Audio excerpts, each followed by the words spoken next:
Gold, trusted gold buyers. మీరు తాకట్టు పెట్టిన బంగారాన్ని విడిపించి ఈ రోజు ఉన్న మార్కెట్ ధరకు కొనబడను.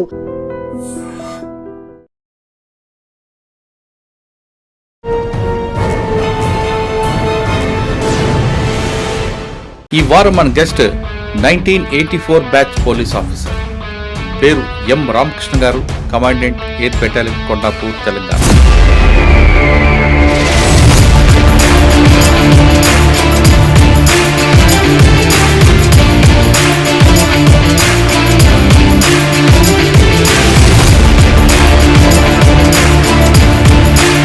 జిల్లా ఎస్పీకి ఆర్మడ్ ఫోర్స్ ఎలాగో ఈ ఫోర్స్ రెండు కళ్ళలాగా ఉంటాయి. బేర్ ఫుట్ తోనే పరిగెత్తాను. అప్పట్లో నాకు షూ కొనుక్కోవడానికి డబ్బులు లేవు. నాకు 3 ఏళ్ళప్పుడే మా మదర్ చనిపోయింది. స్ట్రగుల్లోంచే వచ్చింది ఫ్యూచర్. ఆ స్ట్రగుల్ నుంచి వస్తే ఆ టేస్ట్ వేరే ఉంటుంది.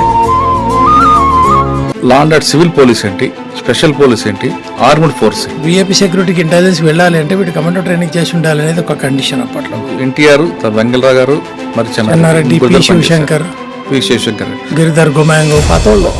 ఎస్పీజీ ట్రైనింగ్ ఎక్కడ ఇచ్చారండి? Zero error organisation is SPG. Develop అయిన తర్వాత కూడా మైన్ ప్రూఫ్ వెహికల్ తీసుకొచ్చారు. ఉంది కానీ అది ఎందుకండి బ్లాస్ట్ అయిపోయింది? మీరే అడిగింది, అప్పుడు అడిగాను. మరి ఇట్లా పేలింది కదా అంటే వాళ్ళు ఏం మాట్లాడినా నవ్వుతూ నమస్కారం పెడతాం. వాడేమనలేడు. అది కూడా నేర్పిస్తారు మాకు. ఢిల్లీలో పనిచేసిన టైంలో చాలా వీవీపీలు చేశారు. ఎవరి దగ్గర మీకు ఎక్కువ ర్యాప్ ఉండేది? పిఎం గారు వచ్చిన తర్వాత పిఎం గారు తినే ఫుడ్ అనేది ఇంపార్టెంట్. అది కూడా నా సబ్జెక్ట్. బాంబులతో పాటు ఫుడ్, ఆయన తాగే నీళ్లు. బుల్లెట్ ప్రూఫ్ మీద మీకు అవగాహన ఎక్కువ కాబట్టి అలిపిరిలో చంద్రబాబు నాయుడు గారి మీద అంబాసిడర్ కార్ మీద బుల్లెట్ ప్రూఫ్ కార్ అది. సినిమాల్లో రజనీకాంత్ ఒక బుల్లెట్ బ్లేడ్తో వేస్తే 2 ముక్కలు అయిందని చూస్తారు మీరు యాడ్లో. అలా ఉండదు.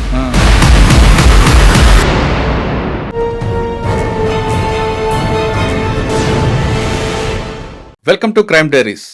ఈ వారం మన గెస్ట్ 1984 బ్యాచ్ పోలీస్ ఆఫీసర్, పేరు ఎం రామకృష్ణ గారు, commandant eighth battalion, Kondapur, Telangana. 1984లో పోలీస్ డిపార్ట్మెంట్లోకి వచ్చిన రామకృష్ణ గారు ఏపీఎస్పీలో ఫస్ట్ జాయిన్ అయ్యారు. అక్కడ కొంతకాలం పనిచేశాక స్పెషల్ ప్రొటెక్షన్ గ్రూప్ ఢిల్లీలో కూడా పనిచేశారు. వివిధ స్థానాల్లో పనిచేసిన ఆయన ప్రస్తుతం ఏపీఎస్పీ కొండాపూర్ బెటాలియన్ ఉన్నారు, స్పెషల్ ప్రొటెక్షన్. దీంట్లో సాధారణంగా మనందరికీ పోలీస్ డిపార్ట్మెంట్ అంటే లా and order, crime, traffic, CID ఇవి తెలుసు. కానీ స్పెషల్ ప్రొటెక్షన్ ఉంటుంది, పోలీసు ఉంటుందని చాలా తక్కువ మంది తెలుసు. జిల్లా ఎస్పీకి ఆర్మడ్ ఫోర్స్ ఎలాగో ఈ ఫోర్స్ రెండు కళ్ళలాగా ఉంటాయి. వాళ్ళే బ్యాక్ బోన్. అంటే ఒక ఎస్పీ, జిల్లా ఎస్పీ ఏదైనా పెద్ద ఇష్యూ వస్తే ఈ రెండు ఫోర్సే వాళ్ళకి ఎస్పీకి బలం తీసుకొస్తాయి. అటువంటి స్పెషల్ ప్రొటెక్షన్లో రామకృష్ణ గారు వచ్చారు. అసలు స్పెషల్ పోలీస్గా వెళ్ళాలంటే ఏం చేయాలి, అక్కడ ఉన్న విధులు ఏ విధంగా ఉంటాయి, వాటితో పాటు ఏ విధంగా వర్క్ చేయాల్సి వస్తుంది, వీటితో డిప్యూటేషన్ మీద ఢిల్లీకి వెళ్ళినప్పుడు ఎస్పీజీలో ఎలా పనిచేయాలి, అసలు ఎస్పీజీ ట్రైనింగ్ ఎలాగుంటుంది అనే విషయాల్ని సార్ అని తెలుసుకుంటాం. సార్ నమస్తే అండి. నమస్కారం సార్. ఎం రామకృష్ణ గారు, commandant eighth battalion, Kondapur. Sir సాధారణంగా పోలీస్ డిపార్ట్మెంట్ కానీ అందరూ సివిల్స్, లా అండ్ ఆర్డర్ అనుకుంటారు తప్ప ఒక స్పెషల్ పోలీస్ ఉంది, ఒక ఆర్మడ్ ఫోర్స్ ఉంది. ఈ రెండు ఫోర్సులో ఒక ఇంపార్టెంట్ చాలా తక్కువ మంది తెలుసండి. అంటే ఆఫీసర్లో తెలుసు కానీ పబ్లిక్ తెలియదు. స్పెషల్ పోలీస్ అంటే వాళ్ళ యొక్క వర్కే ఉంటుంది.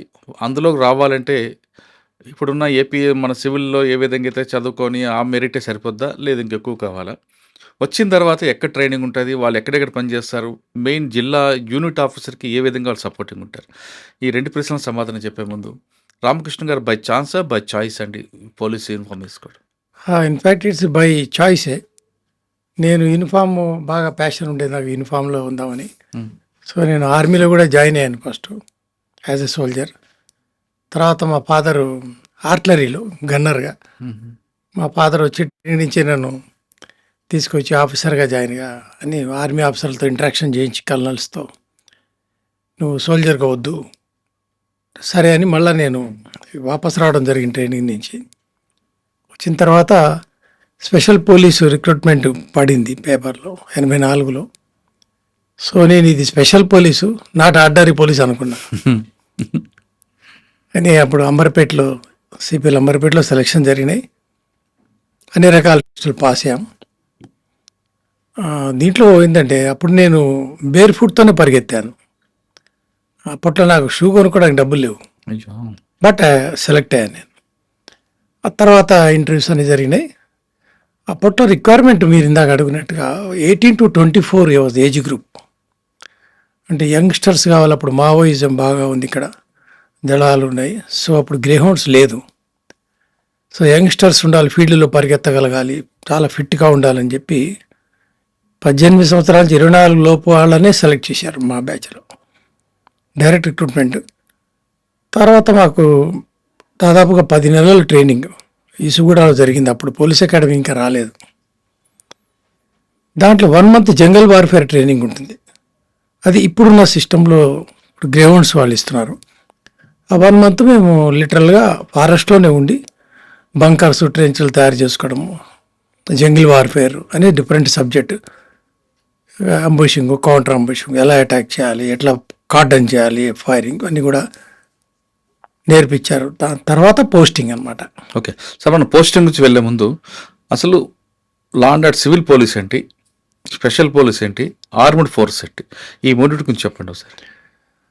Basically law and order police అంటే మీకు చూస్తున్నారు, తెలిసిందే. పోలీస్ స్టేషన్లో ఎస్హెచ్ఓలు ఉండడం, crime prevention, detection, prevention of crime అని వాళ్ళు చెప్తారు. బట్ స్పెషల్ పోలీసునే కాశీ మిలిటరీ ఫోర్స్ కింద ఫామ్ అయింది. ఏపీఎస్పీ మాన్యువల్ సపరేట్గా ఉంది, పోలీస్ మాన్యువల్కి అనుబంధంగా పోలీస్ మాన్యువల్ కూడా ఉంది. బట్ ఏపీఎస్పీ అనే సపరేట్గా ఒక స్టాండింగ్ ఆర్డర్స్ సిఆర్ రెడ్డి గారు అప్పట్లో రాశారు, కట్టమంచి రామారెడ్డి గారు 1962లో యాక్చువల్గా. తదనంలో 86 వరకు దాని అమెండ్మెంట్స్ కూడా జరిగినాయి. అదేంటంటే ఒక సెమీ మిలిటరీ లాగా సిఆర్పిఎఫ్ బిఏ కాకుండా, పూర్తి సిఆర్పిఎఫ్ కాకుండా అటువంటిదే ఒక ఫోర్స్ని తయారు చేయడం జరిగింది.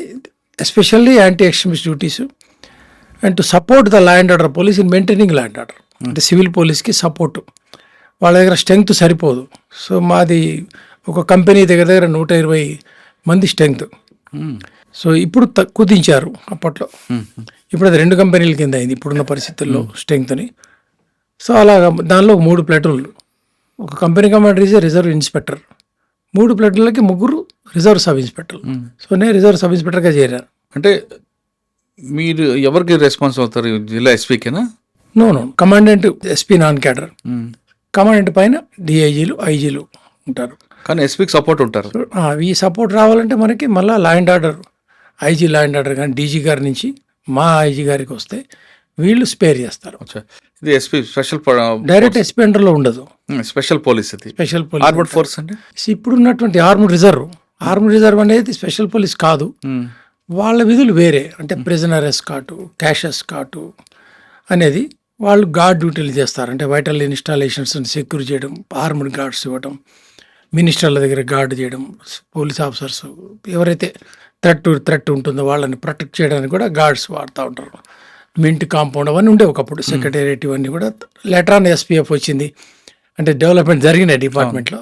అంతకుముందు వాళ్ళు కూడా ఆర్మ్డ్ రిజర్వ్ చేసేవాళ్ళు. ఏపీఎస్పీని కూడా ఒకప్పుడు స్పెషల్ ఆర్మ్డ్ పోలీస్ అనేవాడు, ఎస్ఏపీ అనేవాళ్ళు. ఎస్ఏపీ ఏపీఎస్పీ కింద మారింది. పాత బెటాలియన్స్లో ఇప్పటికీ ఎస్ఏపీ బోర్డు ఉంటుంది బయట, కాకినాడ, కర్నూలు ఇవన్నీ కూడా, ఇంక్లూడింగ్ యూసుఫ్ కూడా. ఓకే, ఇప్పుడు మారింది కాబట్టి ఇప్పుడు తెలంగాణ స్పెషల్ ఫోర్స్ ఏపీఎస్పీ పోయి టీజీఎస్పీ అయింది. అట్లా Telangana special police. Okay sir, first posting ఎక్కడండి? ఫస్ట్ నేను after training Dichpally 7th battalion, Nizamabad Dichpally. అక్కడ తక్కువ సమయం ఉన్నాను. అక్కడి నుంచి మళ్ళీ ఈ 8th బెటాలియన్కి వచ్చాను. 8th బెటాలియన్ అప్పట్లో అంబర్పేటలో ఉండేది, ఫామ్ అవ్వలేదు ఇక్కడ.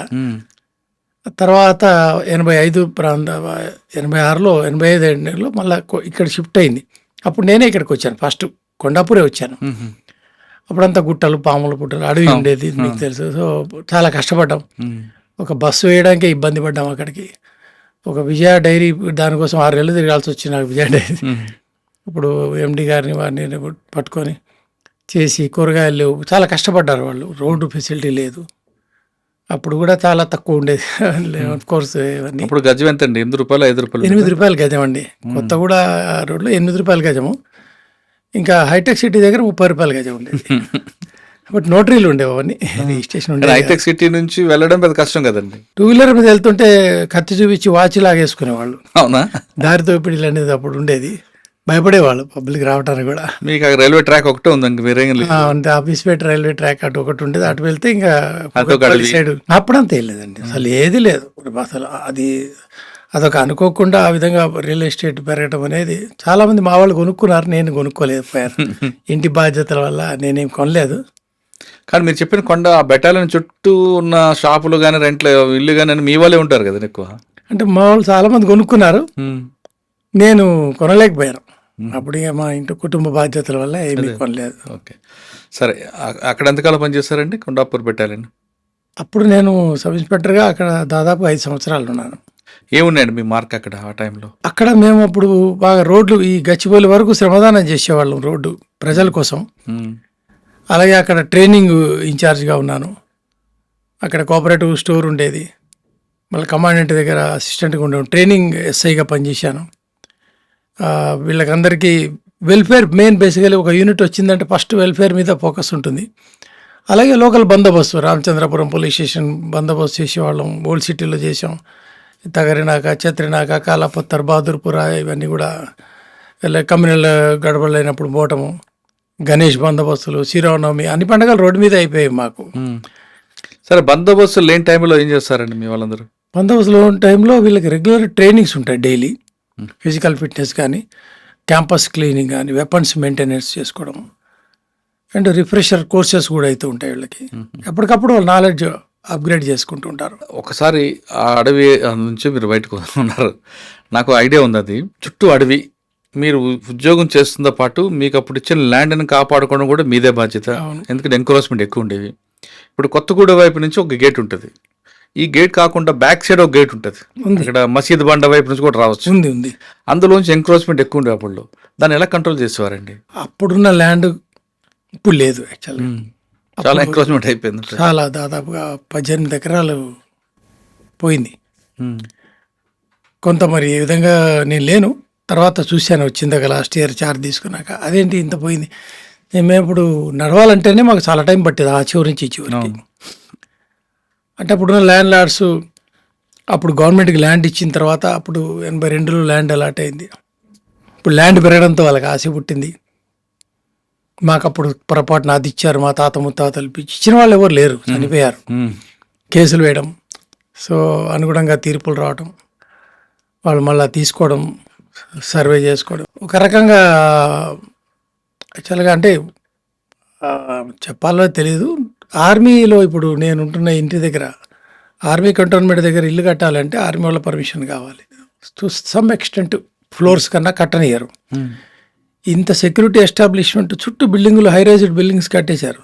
సో ఇది సెన్సిటివ్ లొకేషన్. పోలీస్ వాళ్ళు కూడా కొంత గ్యాప్ ఇచ్చి కట్టుంటే బాగుండేది, అటువంటి రూల్ ఏదైనా ఉంటే అనేది అనిపించింది. అప్పుడంటే మేము చుట్టూ ఫెన్సింగ్ కూడా లేదు అప్పుడు. కాకపోతే అటు బాగా పాము పుట్టలు ఉండేవి, పాములు ఉండేవి, కాబట్టి ఎవరు వచ్చేవాళ్ళు కాదు ఎంకరేజింగ్. అప్పట్లో కాలానుగుండా ఎప్పుడైతే భూమి వాల్యూ పెరిగిందో మెల్లమెల్లగా జరగడం మొదలుపెట్టారు. ఫాల్స్ కేసులు అనొచ్చు, ఒక రకంగా వేరే రకంగా కాగితాలు మావి, మా తాత ముత్తాతలు ఇది ఎక్కువ ఇచ్చారు, అది ఎక్కువ ఇచ్చారు, ఆసరణ. అది కాస్త పక్కన పెడితే ఆ ఏరియాలో దొంగతనం చేసి ఓ గ్యాంగ్ అక్కడ పోలీస్ క్వార్టర్స్ అని తెలియకొచ్చి షెల్టర్ తీసుకున్నా గుర్తుందా మీకు? అప్పుడు నేను లేను, ఆ పీరియడ్లో లేను. షెల్టర్ తీసుకొని పక్కన మసీద్ బండ్ మీద కొట్టి అటాక్ చేసి తర్వాత సెంట్రల్ యూనివర్సిటీ నుంచి వాళ్ళు ఎస్కేప్ అయ్యారు. అప్పుడు అదంతా అడవి కదండి, అప్పుడు అడవి. నెమళ్ళు కూడా వచ్చి నెమలి ఇప్పటికీ ఉన్నాయి. మా గుర్తు నెమలే, మా బిడ్డ సింబల్ నెమలి. నెమలి వస్తుంటది, చాలా వచ్చేవి అప్పుడు, ఇప్పటికీ ఉన్నాయి నెమళ్ళు. అప్పుడు ఒకటి మాకు బాగా డెవలప్డ్ అంటే హైదరాబాద్ యూనివర్సిటీ. అవును, అట్లా వెనుక నుంచి యూనివర్సిటీకి వెళ్ళేవాళ్ళం, మంచి క్యాంపస్ అని అనుకునేవాళ్ళం. అది మిగతా అంతా ఫారెస్టే అప్పుడు. ఓకే సార్, అక్కడ నుండి ఎక్కడికి వెళ్ళారు? ఏ బెటాలియన్కి వెళ్ళారు? అక్కడి నుంచి నేను ఇంటెలిజెన్స్ వెళ్ళాను. అప్పుడు కమాండో ట్రైనింగ్స్ అని ఉండేవి, national security guard, black cat commando. So అప్పుడు విఐపి సెక్యూరిటీకి ఇంటెలిజెన్స్కి వెళ్ళాలి అంటే వీటి కమాండో ట్రైనింగ్ చేసి ఉండాలి అనేది ఒక కండిషన్ అప్పట్లో. సో 87లో నేను కమాండో ట్రైనింగ్ చేశాను అక్కడ 3 months ఎన్ఎస్జీలో. చేసిన తర్వాత నన్ను ఇంటెలిజెన్స్లో తీసుకున్నారు, ఎస్పీజీ ఇక్కడ స్టేట్ ఇంటెలిజెన్స్ సెక్యూరిటీ. తీసుకున్న తర్వాత అప్పుడు చెన్నారెడ్డి గారు ముఖ్యమంత్రి అయ్యారు, ఎన్ రామారావు గారు ఉన్నారు అప్పుడు హ్యాబిట్స్లో. అప్పుడు మాకు అది ఆటోమేటిక్ తయారు హ్యాబిట్స్లో సార్ గేట్ దగ్గర ఉండేవాడిని సెక్యూరిటీలో, సబ్ ఇన్స్పెక్టర్గా హ్యాబిట్స్ ఎన్ రామారావు గారి ఇంటి దగ్గర. తర్వాత మిగతా విజిటింగ్ విఐపీస్, ఫారిన్ డిగ్నిటరీస్, అట్లాగే జల వెంగళరావు గారి దగ్గర సెక్యూరిటీగా, సార్ ద్వారకాపురిలో ఉండేవాళ్ళు, పంజగుట్ట దగ్గర ద్వారకాపురి కాలనీలో ఇల్లు మీకు తెలుసు కదా. అక్కడ ఆయన ఎప్పుడు వచ్చినా సెంట్రల్ మినిస్టర్గా ఉన్నప్పుడు సెక్యూరిటీగా వెళ్ళేవాడిని. అట్లా ప్రతి విఐపి దగ్గర చేసాం. ఎన్ రామారావు గారి తర్వాత మళ్ళీ చెన్నారెడ్డి గారు వచ్చారు. తార్నాకలో సార్ దగ్గర సెక్యూరిటీ ఆఫీసర్గా, అసిస్టెంట్ సెక్యూరిటీ ఆఫీసర్ అంటారు, ఎస్ఐని చేశాము. ఆ తర్వాత నెక్స్ట్ చంద్రబాబు నాయుడు గారు వచ్చిన తర్వాత అప్పటికి నేను ఇన్స్పెక్టర్ అయ్యాను. సార్ దగ్గర సెక్యూరిటీ ఆఫీసర్గా ఉన్నా దాదాపు 2 years పైన. అక్కడ వరకు కాకుండా మీరు ఎన్టీఆర్ తర్వాత వెంగళరావు గారు, మరి చెన్నారెడ్డి, పి శివశంకర్, గిరిధర్ గొమాంగో, పాతోళ్ళు మినిస్టర్, వీళ్ళన్నో ఏరియా అంతా కూడా బాగా కంజెస్టెడ్ ఏరియా. మబిట్స్ అవ్వచ్చు, ద్వారకాపూర్ కాలనీ అవ్వచ్చు, తార్నాక్ అసలు మరీ అక్కడ సివిలియన్స్ మూవ్మెంట్ ఉంటుంది, ట్రాఫిక్ ఎక్కువ ఉంటుంది. అవన్నీ కంట్రోల్ చేసుకుంటూ వివిఐపి మూవ్మెంట్ ఎలా క్లియర్ ఇచ్చేవారండి? అంటే అది క్లియరెన్స్ మా బాధ్యత కాదు, లోకల్ పోలీసే. మాది ఎంతవరకు క్లోజ్ ప్రాక్సిమిటీయే, అవును, క్లోజ్ ప్రొటెక్షన్ టీం కాబట్టి మేము మాకు ఆ బిల్డింగ్ వరకు మేము సేఫ్టీ చూసుకుంటాం. బయట local police responsibility, intelligence responsibility. ఆ ప్రాంతంలో ఆ స్థానిక బలం వాళ్ళకి ఎక్కువ. చెన్నారెడ్డి గారు కావచ్చు, ఎన్టీఆర్ గారు కావచ్చు, అవును, రెగ్యులర్ గా పబ్లిక్ లోకల్ బస్ వాళ్ళు అందరూ కూడా వస్తుంటారు కలవడానికి. అవునవును సార్. మరి మీ ఇన్నర్ దీంట్లోకి వచ్చేస్తుంటారు కదా, మీరు ఎలా కంట్రోల్ చేస్తారు? లోపల కలవాలంటే ఒక SOP ఉంటుంది. 2 మెటల్ డిటెక్టర్స్ పాస్ అవడం, సామాన్లు చెకింగ్, అపాయింట్మెంట్స్, విజిటర్స్, ఆ సిస్టమ్ ప్రకారం వెళ్తారు. అది ఇబ్బంది ఏం లేదు. కానీ చెన్నారెడ్డి గారు లాంటి వాళ్ళు దగ్గర పిలుస్తారు కదండి. పిలిచేవాడు ఆయన, ఈవెన్ మమ్మల్ని కూడా చక్కగానే పలకరించేవాడు ఆయన. 3 సీఎం దాలు చేశారు, గిరిధర్ గోమాంగ్ గారు, సెంట్రల్ మినిస్టర్. Central minister. అవును. వీళ్ళందరిలో ఎవరితో మీకు బాగా వాళ్ళ ఫంక్షన్కి ఇష్టం అండి మీకు 5గురిలో? వెంగళరావు గారు చక్కగా మాట్లాడేవాళ్ళు. అండ్ శివశంకర్ గారు చాలా ప్రేమగా పలకరించేవాళ్ళు. పి శివశంకర్ గారు. ఎన్ రామారావు గారు అసలు ప్రాబ్లం మంచిగా ఎక్సలెంట్. అది తర్వాత ఎక్కువగా అంటే ఇక చెన్నారెడ్డి గారు మంచి ఆయన. కొద్దిగా ఆయన పిలవటం అనేది కొద్దిగా ఉండొచ్చేమో కానీ, బట్ ఎవరేమడిగినా ఆయన ఎవరు కూడా కాదనే వ్యక్తి చూడలేదు నేను. తర్వాత సార్ దగ్గర పనిచేశాను, నాయుడు గారి దగ్గర. ఆయన కూడా చక్కగా సెక్యూరిటీ కాన్షియస్, సెక్యూరిటీ కోఆపరేట్ చేయడం అనేది బాగా ఉంది సార్ దగ్గర. సెక్యూరిటీ మాట ఎప్పుడు కూడా కాదనలే. ఢిల్లీ ఎప్పుడు వెళ్ళారు మరి ట్రైనింగ్కి? అక్కడి నుంచి ఏంటంటే నేను సార్ దగ్గర ఉన్నప్పుడు అప్పటికి మన ఆంధ్రప్రదేశ్ ఆల్ ఇండియా పోలీస్ కాంపిటీషన్లో, ఎస్పెషల్లీ బాంబ్ డిటెక్షన్ దీంట్లో కంటిన్యూగా 2 సార్లు గోల్డ్ మెడల్ ట్రోఫీ సంపాదించింది ఆంధ్ర పోలీస్. అప్పుడు 2000, 2001. సో అప్పుడున్నటువంటి అప్పుడు డిఐజీ గారు సుదీప్ లక్టే గారు, 3rd time హ్యాట్రిక్ మనం కొట్టాలి ఆంధ్రాకి ఎలాగైనా, సరైన మనిషి ఎవరున్నారు సార్? మరి రామకృష్ణ ఉన్నాడు కానీ సార్ సీఎం గారి దగ్గర ఉన్నారు, వస్తాడా అడుగు అంటే, నేను అప్పటికి ఎక్స్ప్లోజివ్స్ ట్రైనింగ్ అన్ని కూడా చేసి ఉన్నాను. నన్ను అడిగారు, వస్తాను సార్, దాని ఏముంది అంటే, నువ్వు సీఎం దగ్గర ఉన్నావు కదా అన్నట్టే. దానికి సంబంధం లేదు సార్, డ్యూటీ. నేను ఎవరి దగ్గర పని చేసినా నేను జీతం తీసుకునేదే కదా, నాకు అటువంటి ఇంట్రెస్ట్ ఏమి ఉండదు. ఇమ్మీడియట్గా అప్పుడు మా సిఎస్ఓ గారు ఉమాపతి గారు మొన్ననే తిరుపతిలో కలిశారు 4 రోజుల క్రితం. ఎవరు? ఎస్ ఉమాపతి గారా ఇంకో ఉమాపతి గారు? ఆయన చీఫ్ సెక్యూరిటీ ఆఫీసర్. ఉమాపతి గారు, ఇక్బాల్ గారు వీళ్ళు ఉన్నారు అప్పట్లో. లింకన్ గారు, అబ్రహం లింకన్, ఈ 3 బ్యాచ్మేట్సే. ఎవరెవరండి? ఉమాపతి గారు, లింకన్ గారు, ఇక్బాల్ గారు, టీవీ శశిధర్రెడ్డి గారు, ఎంకే సింగ్ గారు, వీళ్ళంతా ఒకటే గారు. వీళ్ళంతా ఒక డిఎస్పీ బ్యాచ్, లెక్చరర్స్ అంతా వీళ్ళంతా. యాక్చువల్గా గ్రూప్ 1లో వచ్చారు, మంచి ఆఫీసర్స్ అందరూ. సో వచ్చి అప్పుడు ఇమీడియట్గా 2 months నేను మళ్ళీ ఒకసారి ప్రాక్టీస్ చేసి బెంగళూరులో ఆల్ ఇండియా పోలీస్ డ్యూటీ మీట్కి వెళ్ళి గోల్డ్ మెడల్ ట్రోఫీ హ్యాట్రిక్ కొట్టాను ఆంధ్రప్రదేశ్కి 3rd time. ఛాలెంజింగే నాకు, ఇంకా ప్రిస్టేజ్గా ఉండేది. ఆ తర్వాత ఇక్కడే ఉన్నాను, వాజ్పేయి గారు వచ్చారు, వైస్రాయ్ హోటల్లో స్టే, కన్వెన్షన్ బీజేపీ పార్టీది. అప్పుడు నేను అక్కడ ఈ చెక్కింగ్ చేస్తున్నా బాంబులు సంబంధించి. వాజ్పేయి గారు అప్పుడు అక్కడి నుంచి ఢిల్లీ నుంచి వచ్చిన ఐజీ గారు, ఎవరి పిల్లవాడు చాలా బాగా చేస్తున్నాడు ఎవరు అంటే, అక్కడ ఉన్న మా వివేకానంద గారు అని మా సీనియర్ 77 బ్యాచ్ చనిపోయినారు. ఆయన అప్పట్లో అక్కడ పనిచేసి వచ్చాడు స్పెషల్ ప్రొటెక్షన్ గ్రూప్. 77 RSI, నేను 84, ఆయన 77. మా ముందు బ్యాచ్ 77, మధ్యలో లేవు. మా తర్వాత మళ్ళీ 91. అంటే ఇతను all India gold medalist sir ఇక్కడ అంటే, గోల్డ్ మెడలిస్ట్కి ఇక్కడేం పని, షుడ్ బీ ఇన్ ఢిల్లీ అన్నాడు. అని మరి బాబు నువ్వు పని చేస్తావా అంటే, చేస్తాను సార్. ఓకే అప్లికేషన్ ఇవ్వమన్నాడు. అప్లికేషన్ ఇచ్చాను. అప్పుడు ఇమీడియట్గా నన్ను అంతలోనే ఇక్కడ ఒక సర్క్యులర్ వచ్చింది, స్పెషల్ ప్రొటెక్షన్ గ్రూప్కి ఎవరు వస్తారు అని, త్రూ డిపార్ట్మెంటే. నేను ఇమ్మీడియట్గా రాసి పంపిస్తే అప్పుడు పిలిచారు. అక్కడ అది పెద్ద ప్రాసెస్ ఉంటుందండి, అంత ఈజీ కూడా కాదు. అక్కడ రికమెండేషన్స్ ఉండవు, ఎవరు చెప్పినా తీసుకోరు, మెరిట్ మీద ఉంటుంది ఎస్పీ. వెళ్ళిన తర్వాత అక్కడ first medical checkup, psychology test, trade test, then final interview, ఆ తర్వాత selection. Result subject background verification. అంటే మన 7 తరాల వరకు కూడా క్లీన్ ఉండాలి అట్లీస్ట్. ఎక్కడ చిన్న స్పాట్ ఉన్నా ఈ కేస్ అంటే మీకన్నా మీ నాన్నగారు తాతగారు వాళ్ళ వైపు కూడా చూస్తారా? అన్నీ చూస్తారు. మా సిస్టర్స్, వాళ్ళ హస్బెండ్స్, మా బ్రదర్స్, మా వదినలు, వాళ్ళు ఏం చేస్తున్నారు. మా బ్రదర్ అమెరికాలో ఉన్నాడు, ఆయన ఇల్లీగల్గా ఉన్నాడా, ఏం చేస్తున్నాడు, ఎంత సంపాదిస్తున్నాడు, ఆయన ఎక్కడ చదువుకున్నాడు. అంటే depth background check very depth ఉంటుందండి ఎస్పీజీ. అంటే మన బ్యాక్గ్రౌండ్, మన ఫ్యామిలీ బ్యాక్గ్రౌండ్లో ఎవరికి నేర చరిత్రనే తీసుకోరు, మనల్ని తీసుకోరు. ఒకతను నాతో పనిచేసిన అతనే దాదాపుగా 9 సంవత్సరాలు చేశాడు ఎస్పీజీలో. 6 ఏళ్ళు టెన్యూరు, బాగా పనిచేస్తే ఇంకొక 4-5 ఏళ్ళు కూడా ఉంచుకుంటారు. నాకు మళ్ళీ అప్పట్లో నాకు ఇంకా 5 ఏళ్ళు ఆఫర్ ఇచ్చారు, కానీ నేను వచ్చేసాను. మా ఫాదర్కి బాగాలేదు అప్పుడు, ఇక్కడ హార్ట్ ప్రాబ్లం ఉంటే. అతను 9 ఏళ్ళ తర్వాత ప్రాబ్లం అని తెలిసింది, సో ఈ సెండ్ బ్యాక్ ఇమీడియట్గా. మీరు వెరిఫికేషన్ అయిన తర్వాత ఇంటర్వ్యూ సక్సెస్ అయి ఉంటారు, జాయిన్ అయి ఉంటారు. తర్వాత ఎస్పీజీ ట్రైనింగ్ ఎక్కడ ఇచ్చారండి? ఢిల్లీలోనే, ద్వారకాలోనే. ఎలా ఉంటుందండి? అంటే నా ఫీల్డ్ టెక్నికల్ బ్రాంచ్, నేను సెలెక్ట్ చేసిన అది ఎక్స్ప్లోజివ్స్, ఈ టెక్నికల్ సబ్జెక్ట్ కాబట్టి లిటిల్ బిట్ ఆఫ్ ఎలక్ట్రానిక్స్, ఈ బాంబులు సంబంధించింది ఏ విధంగా ఉంటాయి, మెకానిక్ సర్క్యూట్స్ కానీ ఇట్లా కానీ, డిటెక్షన్, డిస్పోజల్ టెక్నిక్స్, దీని మీద నేను ఎక్స్పర్ట్, దీంట్లో ఎక్స్ప్లోజివ్ ఎక్స్పర్ట్. సో దాని మీద ఉన్న క్వశ్చన్స్ అన్నీ కూడా ఆన్సర్ ఇచ్చాను. చాలామంది సైకాలజీలో ఫెయిల్ అవుతారు, అక్కడ అబద్ధం చెప్పేవాడు ఫెయిల్ అవుతాడండి సైకాలజీ టెస్ట్లో. అది సిస్టమ్ జనరేటెడ్ రిజల్ట్.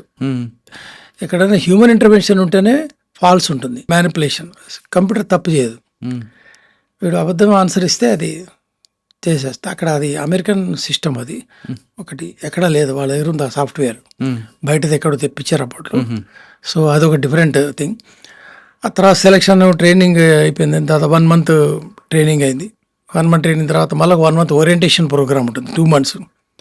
ఓరియంటేషన్ అంటే డిఫరెంట్ వింగ్స్ ఉంటాయి అక్కడ, NGO wing, VS branch, MT branch, admin branch, different ఎవరి రోల్ వాళ్ళది, MT branch, communication, canine squads అక్కడ కూడా ఉన్నాయి. సో వీళ్ళందరితో ఫెమిలియారిటీ గురించి ఒకటి ఓరియంటేషన్ ఉంటుంది. అన్నిటి వాళ్ళు కలిసి ఒక 1 month చేస్తారు, అందరు కలిసి. సపరేట్గా స్పెషలైజేషన్ ఎవరిది వాళ్ళది ఉంటుంది. దాని తర్వాత ఒక 2-3 months వరకు కూడా అండర్ స్టడీ అని ఒక స్కీమ్ ఉంటుంది అక్కడ. డైరెక్ట్గా ప్రైమ్ మినిస్టర్ అనే ID card, operational ID card అది ఇవ్వరు. వెరిఫికేషన్ అయ్యేంత వరకు అది ఇవ్వరు. నెంబర్ 1 అండర్ స్టడీలో పెడతారు. ఈ లోపల అండర్ స్టడీలో ఆల్రెడీ పనిచేస్తున్న అతనితో పాటు తను పనిచేయాలి కొంతకాలం, లైక్ అప్రెంటిస్ లాగా అనుకోండి. అన్నీ తెలుసుకోవాలి, గ్రౌండ్ రియాలిటీస్ అవన్నీ అయిన తర్వాత ఆ లోపల ఈ బ్యాక్గ్రౌండ్ చెకప్, ఐబీ నుంచి లోకల్ పోలీస్, ఇక్కడి నుంచి ఎస్బీ నుంచి, ఐబీ నుంచి అన్నీ వస్తే అన్నీ ఒకచోట చూసుకుంటారు, మ్యాచింగ్. ఆ తర్వాత ఈ కార్డు ఇస్తారు. ఆ కార్డు మీద ఉంటుంది prime minister house public office, PM house అనే కార్డు అప్పుడు ఇస్తారు. ఆ కార్డు చాలా పవిత్రమైనటువంటి కార్డు, ఎక్కడ మిస్యూజ్ చేయకూడదు. లీవ్లో పోతే అది డిపాజిట్ చేయాలి. అంతా సిస్టమ్, డిఫరెంట్ డ్రిల్స్ ఉంటాయి అక్కడ. అది తీసుకొని వెళ్తే అది ఈజ్ ఫైర్డ్ ఇమీడియట్గా, అది తీసుకెళ్ళడం లేదు. అది ఇవ్వండి, అసలు లీవ్ ఆర్డర్ ఇవ్వడు వాడు, ఓన్లీ ఆ డ్యూటీ వరకే వాడాలి. బాగుంటుందండి, ఇట్స్ ఎలీట్ ఆర్గనైజేషన్. ఇప్పుడు నాకు డ్యూటీ లేదనుకోండి, నేను వెళ్ళడానికి లేదు పిఎం హౌస్లోకి. నాకు డ్యూటీ ఉన్నప్పుడే వెళ్ళాలి. Though I'm a member of SPG. నాకు లోపల పని ఉందంటే ఇవాళ మీకు డ్యూటీ లేదు కదా అని చెప్తాడు గేట్ దగ్గర ఉన్నవాడు. వాడు పర్సనల్ నాకు పరిచయం ఉండొచ్చు, నా పక్కన క్వార్టర్ అయి ఉండొచ్చు. ఆ క్వాలిటీ ఉంటే బాగుంటుంది సెక్యూరిటీలో. సార్ మీరు మీ వింగ్లో, మీ స్పెషలైజ్ వింగ్లో ఏం నేర్చుకున్నారని అక్కడ ఢిల్లీలోనా? ఎస్పీజీలో. ఢిల్లీలో అది పెద్ద సముద్రము. ఒకటేమో ఎక్స్ప్లోజివ్స్, ఇంకోటి drugs and poisons, nuclear, chemical, biological దానికి సంబంధించింది, and electronics, secret, miniature, recordings సీక్రెట్గా, అంటే what ever they do, privacy of speech అంటే విఐపి ప్రైవసీకి ఇబ్బంది కలిగించేటువంటిది ఎవరైనా అపోనెంట్స్ చేస్తారేమో లేదా చేస్తున్నారు అనేది ముందుగానే మేము డిటెక్ట్ చేయగలుగుతాం. ఎలా చేస్తారండి? దానికి తగ్గ ఎక్విప్మెంట్స్ ఉన్నాయి, గ్యాడ్జెట్స్ ఉన్నాయి, అది ఆపరేట్ చేయడం నేర్పిస్తారు. దానికి ఒక పద్ధతి ఉంది ఏ విధంగా చేయాలి. ఎందుకంటే బగ్స్లో డిఫరెంట్ బగ్స్ ఉన్నాయి. మీకు ఆన్లైన్లో దాన్ని బగ్ అంటారు. Mini transmitter or microphone button ఇంతే ఉంటుంది. మన ఫోన్లో ఎంత ఉంటుందో మొబైల్ ఫోన్లో అంతకన్నా చిన్నవి కూడా ఉంటాయి. ఒక చోట జరిగింది, ఒకళ్ళు మొమెంటో, ఒక ప్రెసిడెంట్ ఒక దేశం ప్రెసిడెంట్కి ఒక మొమెంటో ఇచ్చాడు అనుకోండి, మొమెంటోలో ఒక బగ్ పెట్టి ఇచ్చాడు అనుకోండి. అంటే గతంలో చరిత్రలో జరిగినాయి.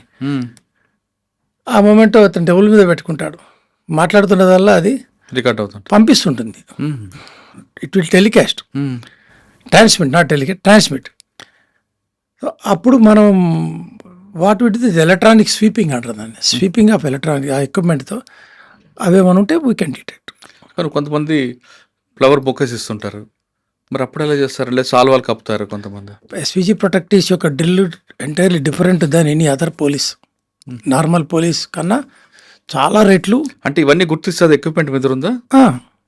ఎవ్రీథింగ్ పాస్డ్ త్రూ ఎక్స్రే ఉంటుంది, తర్వాత మెటల్ డిటెక్షన్ ఉంటుంది, ప్లస్ అక్కడికి వచ్చేవాడికి ముందు అపాయింట్మెంట్ ఉంటుంది. అథెంటిసిటీ లేనిది రాడు. అథెంటిసిటీ రావాలంటే ముందు వాడు అక్కడ సబ్మిట్ చేసి ఉండాలి documents. So different layers of filtration ఉంటుంది.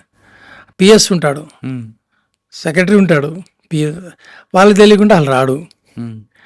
సో ఎవరో తెలియని వాడు వచ్చే అవకాశం అక్కడ లేదు.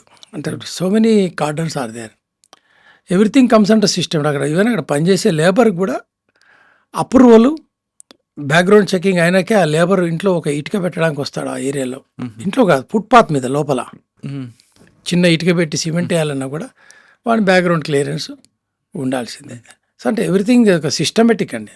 సార్ కొన్నిసార్లు తప్పని పరిస్థితుల్లో కానీ బై మిస్టేక్ కానీ ఇన్నర్ వింగ్లోకి వచ్చారనుకోండి వివిఐపీ, మరి వాళ్ళని ఎలా మీరు క్యాచ్ చేస్తారు? అవకాశం లేదు. ఒకవేళ వచ్చారనుకోండి, అప్పుడు ఎవరి మీద యాక్షన్ తీసుకుంటారు? ఇప్పటిదాకే జరగలేదు. ఎందుకంటే దీనిలో రాసి ఉంటుంది zero error organisation is SPG. అంటే ఆ సిస్టమే అట్లా. ఇప్పుడు ఇది సుబ్రహ్మణ్యం గారని అప్పుడు former DG director national police academy కూడా చేశారు. Sir one of the founder. Zero error still today. అది ఎర్రర్కి అవకాశమే లేనటువంటి సెటప్ అది. అందుకని అక్కడ సెలక్షనే చాలా టఫ్ ఉంటుంది. సార్ మీరు బాంబు దీంట్లో కూడా వెళ్ళారు కదా, అప్పట్లో ల్యాండ్ మైనర్ అన్ని ఓల్డ్ అయిపోయి, అవును, క్లైమర్ మైన్ స్టార్ట్ అయింది అప్పట్లోనే. దాన్ని ఎలా మీరు ఐడెంటిఫై చేస్తారు? రెండు ఒకటే ఒక రకంగా. క్లైమర్ అనేది డైరెక్షన్ మైన్, ఇది భూమిలో ఉంటుంది. రెండింటిది మెకానిజం ఒకటే. అవును. ఇప్పటికి దే ఆర్ ప్రూవెన్. ఇప్పుడు ఎస్పీజీలో అంటారా ఎక్కడున్నా కూడా మనకి రకరకాల ఈ ఎలక్ట్రానిక్ ఉంటాయి, జామర్స్ కానీ అవి కానీ, portable jammers, vehicle mounted jammers కాన్వేలో చూస్తుంటారు. బట్ దానికి దీనికి సంబంధం లేదు. చాలామంది తెలియక జామర్ లేదు కదా, ఇదేదో పేలిందండి. జామర్ ఓన్లీ ఫర్ వైర్లెస్, ఇవేమో వైర్డ్. సో డిటెక్షన్ అనేది అప్పుడు through metal detectors, mind sweepers అని ఉంటాయి. దానిలో రోడ్ ఓపెనింగ్ పార్టీస్ ఉండేవి అప్పట్లో కూడా. ఇప్పుడు కూడా ఆర్ఓపీలు ఉంటాయి. ఆర్ఓపీలు అనేవి ప్రూవెన్ టెక్నాలజీ, దానికి వేరే దారి లేదు. ఈ మధ్యకాలంలో నేను చూశాను ఇప్పుడున్న టెక్నాలజీ, కానీ ఎప్పటికప్పుడు అప్డేట్ అవుతుంటాను నేను. Though I'm retiring tomorrow. ఇప్పుడు ఏంటంటే ఒక డ్రోన్ ఫ్లై చేయొచ్చు. అది భూమిలో ఏమన్నా ఉంటే కూడా ఇట్ విల్ డిటెక్ట్. అంటే మన థర్మల్ డ్రోన్లో లేజర్ ఉంటుంది దానిలో. అంటే మన బాడీలో టెంపరేచర్ బట్టి కూడా ఐడెంటిఫై చేస్తాడు కదా. అది బాడీలో ఉంటే కాదు, మన భూమిలో దాక్కున్నా మన టెంపరేచర్ బట్టి కూడా, లేదా ఇది హ్యూమనా యానిమల్ అని కూడా ఐడెంటిఫై చేస్తుంది. అంటే mine detection is different, thermal images are different. Thermal imagers ఏమో mine detection basing on metals, concealed buried metals under ground, భూమి లోపల. వేరే when comes to thermal imaging is basing on variation of temperature. Body temperature, బయట temperature డిఫరెన్స్ని అది మీకు ఒక కలర్లో చూపిస్తుంది. ఇప్పుడు చనిపోయిన మనిషి థర్మల్ ఇమేజర్తో చూస్తే మీకు బాడీ కలర్ వేరే ఉంటుంది, బ్లడ్ వేడిగా ఉండదు. అలాగే ఇది బతుకున్నప్పుడు చూస్తే మీకు వేరే కలర్ కనిపిస్తుంది. పాములు కూడా అదే ప్రకారం పనిచేస్తాయి. పాములు మనిషిని గుర్తించేది థర్మల్ ఇమేజింగ్ ద్వారానే గుర్తిస్తాయి. వాటి పాములకేం చెవులు ఉండవు, వైబ్రేషన్ బట్టి. సార్ ఇప్పుడు భూమిలోనే ఓ మనిషి ఉన్నాడు అనుకోండి, బ్లడ్ చనిపోలేదు కాబట్టి దాని ప్రకారం కలర్ తెలుస్తుంది. కానీ అక్కడ యానిమల్ ఉందనుకోండి, దాని ప్రకారం కూడా తెలుస్తుంటుందా? థర్మల్ ఇమేజింగ్లో మీకు షేప్ కూడా వస్తుంది, ఓ చూచాయిగా ఒక షేప్ వస్తుంది. మెన్నా కాదని తెలుసుకోవచ్చు, దాని ప్రకారం ఆపరేషన్ చేయొచ్చు. అంటే ఇది ఓన్లీ ఐడెంటిటీ. వేరేది ఇప్పుడు మనకి టెర్రా హెడ్స్ అని టెక్నాలజీలు బాగా వచ్చినాయి ఈ మధ్యకాలం. టెర్రా హెడ్స్ అనేది కూడా మీకు ఫ్రీక్వెన్సీ బేస్డ్, దాన్ని బట్టి కూడా ఏమేమి ఉన్నాయి బాడీలో అనేది. అలాగే బాడీ స్కానర్స్ ఉన్నాయి మెటల్ డిటెక్షన్లో. దానిలో మిల్లీమీటర్ వేవ్ టెక్నాలజీ అని ఒకటి వచ్చింది, బ్యాక్ స్కాటర్ ఎక్స్రే టెక్నాలజీ వచ్చింది, సో సిటీ స్కాన్ వచ్చింది, సో ఎక్స్ప్లోజివ్తో పాటు ఎక్స్రే కలిపి వచ్చినాయి, సిటెక్స్ అని స్మిత్ కంపెనీ బయట దేశాలు చాలా వచ్చినాయి. సో టెక్నాలజికల్గా మనకి డెవలప్ అయిన తర్వాత కూడా మైండ్ ప్రూఫ్ వెహికల్ తీసుకొచ్చారు. ఉంది కానీ అది ఎందుకండి బ్లాస్ట్ అయిపోయింది? అంత కరెక్ట్ చేయలేదంటారా? అది ఛత్తీస్గఢ్లో దాంట్లో బ్లాస్ట్ అయింది. అది ఏంటంటే టెక్నికల్గా ఎట్లా ఉంటుందంటే, ఇప్పుడు మీకు ఎగ్జాంపుల్, ఒకళ్ళు ఒక వెహికల్ తయారు చేశారు, మాకు తెలిసిన వాళ్ళే, పేరు చెప్పట్లేదు, పోలీస్ డిపార్ట్మెంట్ అని. అతను, సార్ మనము మంచి బండి తయారు చేసాం, బాంబుని తీసుకొచ్చి వేస్తే పేలితే బయటికి ఏమీ కాదు. అయితే అక్కడ వాళ్ళు మిస్ అనేది ఏంటంటే, ఎంత స్ట్రాంగ్ తయారు చేశారంటే తీసుకెళ్ళలేరు. అవునా? అది తీసుకెళ్ళాలి కదా. అవును. ఈ మైండ్ ప్రూఫ్ వెహికల్ కూడా మరీ ఎక్కువ స్ట్రాంగ్గా చేస్తే మొబిలిటీ ఉండదు. మొబిలిటీ ఉండాలంటే దెర్ ఆర్ సమ్ లిమిటేషన్స్. ఇప్పుడు ఫస్ట్ మనకి డిఆర్డిఓ వాళ్ళు చేశారు చండీగఢ్ దగ్గర, వాళ్ళు టెస్ట్ చేశారు దీన్ని. సో నేను అప్పుడు వాళ్ళతో మాట్లాడాను. అక్కడ TBRL, terminal ballistic research limited, Chandigarh, TBRL పేరు వినే ఉంటారు, వాళ్ళు చేశారు, DRDO under DRDO organisation. So చాలా డిస్కషన్ జరిగినాయి దాంట్లో. అంటే ఇంటరాక్షన్లో నేను కొద్దిగా విచిత్రంగా మాట్లాడుతుంటాను, కొద్దిగా నాకు ఉన్న అలవాటు. ఇది ఇలా ఎందుకు అవ్వకూడదు అనేది ఒకటి ఫస్ట్ ఉంటుంది నాకు. అలా కూడా చేయొచ్చు కదా అనేది సెకండ్ ఉంటుంది. ఇట్లానే ఎందుకు చేయాలి అనేది ఉంటుంది. అది లేనిదే రీసెర్చ్ అనేది ముందుకు సాగదు నా పాయింట్ ఆఫ్ వ్యూలో. క్యూరియాసిటీలో నేను అన్నా, మరి మీరు అడిగింది అప్పుడు అడిగాను, మరి ఇట్లా పేలింది కదా అంటే 2007లో అలా వెళ్ళా అక్కడికి ఒక ట్రైనింగ్ ప్రోగ్రామ్, 2006 అనుకుంటా, బ్యాలిస్టిక్స్ ట్రైనింగ్కి వెళ్ళాను. ఈ బ్యాలిస్టిక్ ఎవాల్యుయేషన్ ట్రైనింగ్ నేను అక్కడే చేశాను, టీబీఆర్ సెవరల్ ట్రైనింగ్స్. ఇది టీబీఆర్ఎల్ ఇది చేశాను, గ్వాలియర్ డిఆర్డీలో కెమికల్ బయాలజికల్ దాంట్లో చేశాను ట్రైనింగ్. ఓకే. అమెరికాలో పోస్ట్ బ్లాస్ట్ ఇన్వెస్టిగేషన్ చేశాను. వెళ్ళినప్పుడు నేను అంటే మేము ఈ సీమ పందుల్ని పెట్టి టెస్ట్ చేశారన్నారు వాళ్ళు, బ్లాస్టింగ్. పందులకి ఏం కాలేదు. నేను పంది వేరే మనిషి వేరే, పందికి ఉన్న డిఫరెన్స్ టిష్యూస్ బాడీలో, మాంసం కానీ ఫ్యాట్ కంటెంట్ పెద్ద. పంది మీద బండి ఎక్కినా అది లేచి వెళ్ళిపోతుంది, జీప్ ఎక్కుతుంది, పంది ఓరే అసలు గట్టిగా ఉండదు. మీరు పంది పాస్ అని చెప్పి మనుషులు పెట్టడం అనేది అన్నట్టుగా నేను మామూలుగా అవుతాను. నూనె సార్ అది ఇట్లా ఇట్లా మేము 20 కిలోలు పెట్టి చెక్ చేసాము, సో వీళ్ళు మన 40 కిలోలు పెడతాం.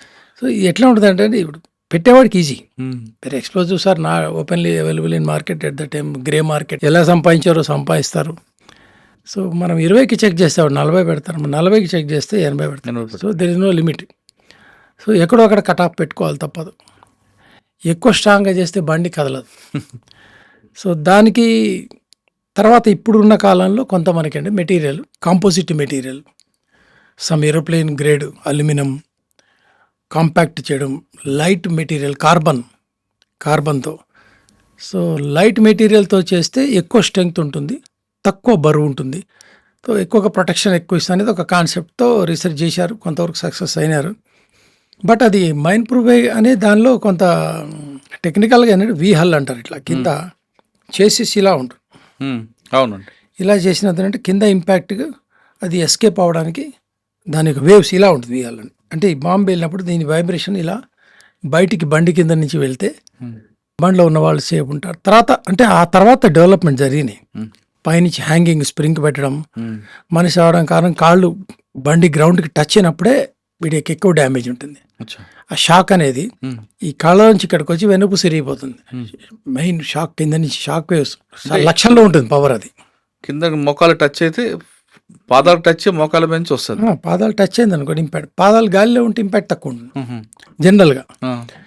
సో అంటే కింద నుంచి ల్యాండ్ మైన్ పేలితే, ల్యాండ్ మైన్ పేలి, కానీ క్లైంబర్ మైన్ పేలితే క్లైంబర్ డైరెక్షన్ డైరెక్షన్ సైడ్ నుంచి కొడుతుంది అది. కొడితే ఎక్కడ డైరెక్ట్ మనిషికే. ఇవన్నీ ఇంప్రూవైజ్డ్, అంటే మనిషి అంతా జల్లెడ అయిపోతాడు. దాని పిల్లెట్స్ ఉంటాయి దాంట్లో, మేకులు గాజులు. సో అది డేంజర్, ఇది డేంజర్ అండి. రెండు డేంజరే. బట్ అందుకే డిటెక్షన్, ఆరోపీలు ఏం చేస్తారంటే ముందే డిటెక్షన్ చేస్తారు.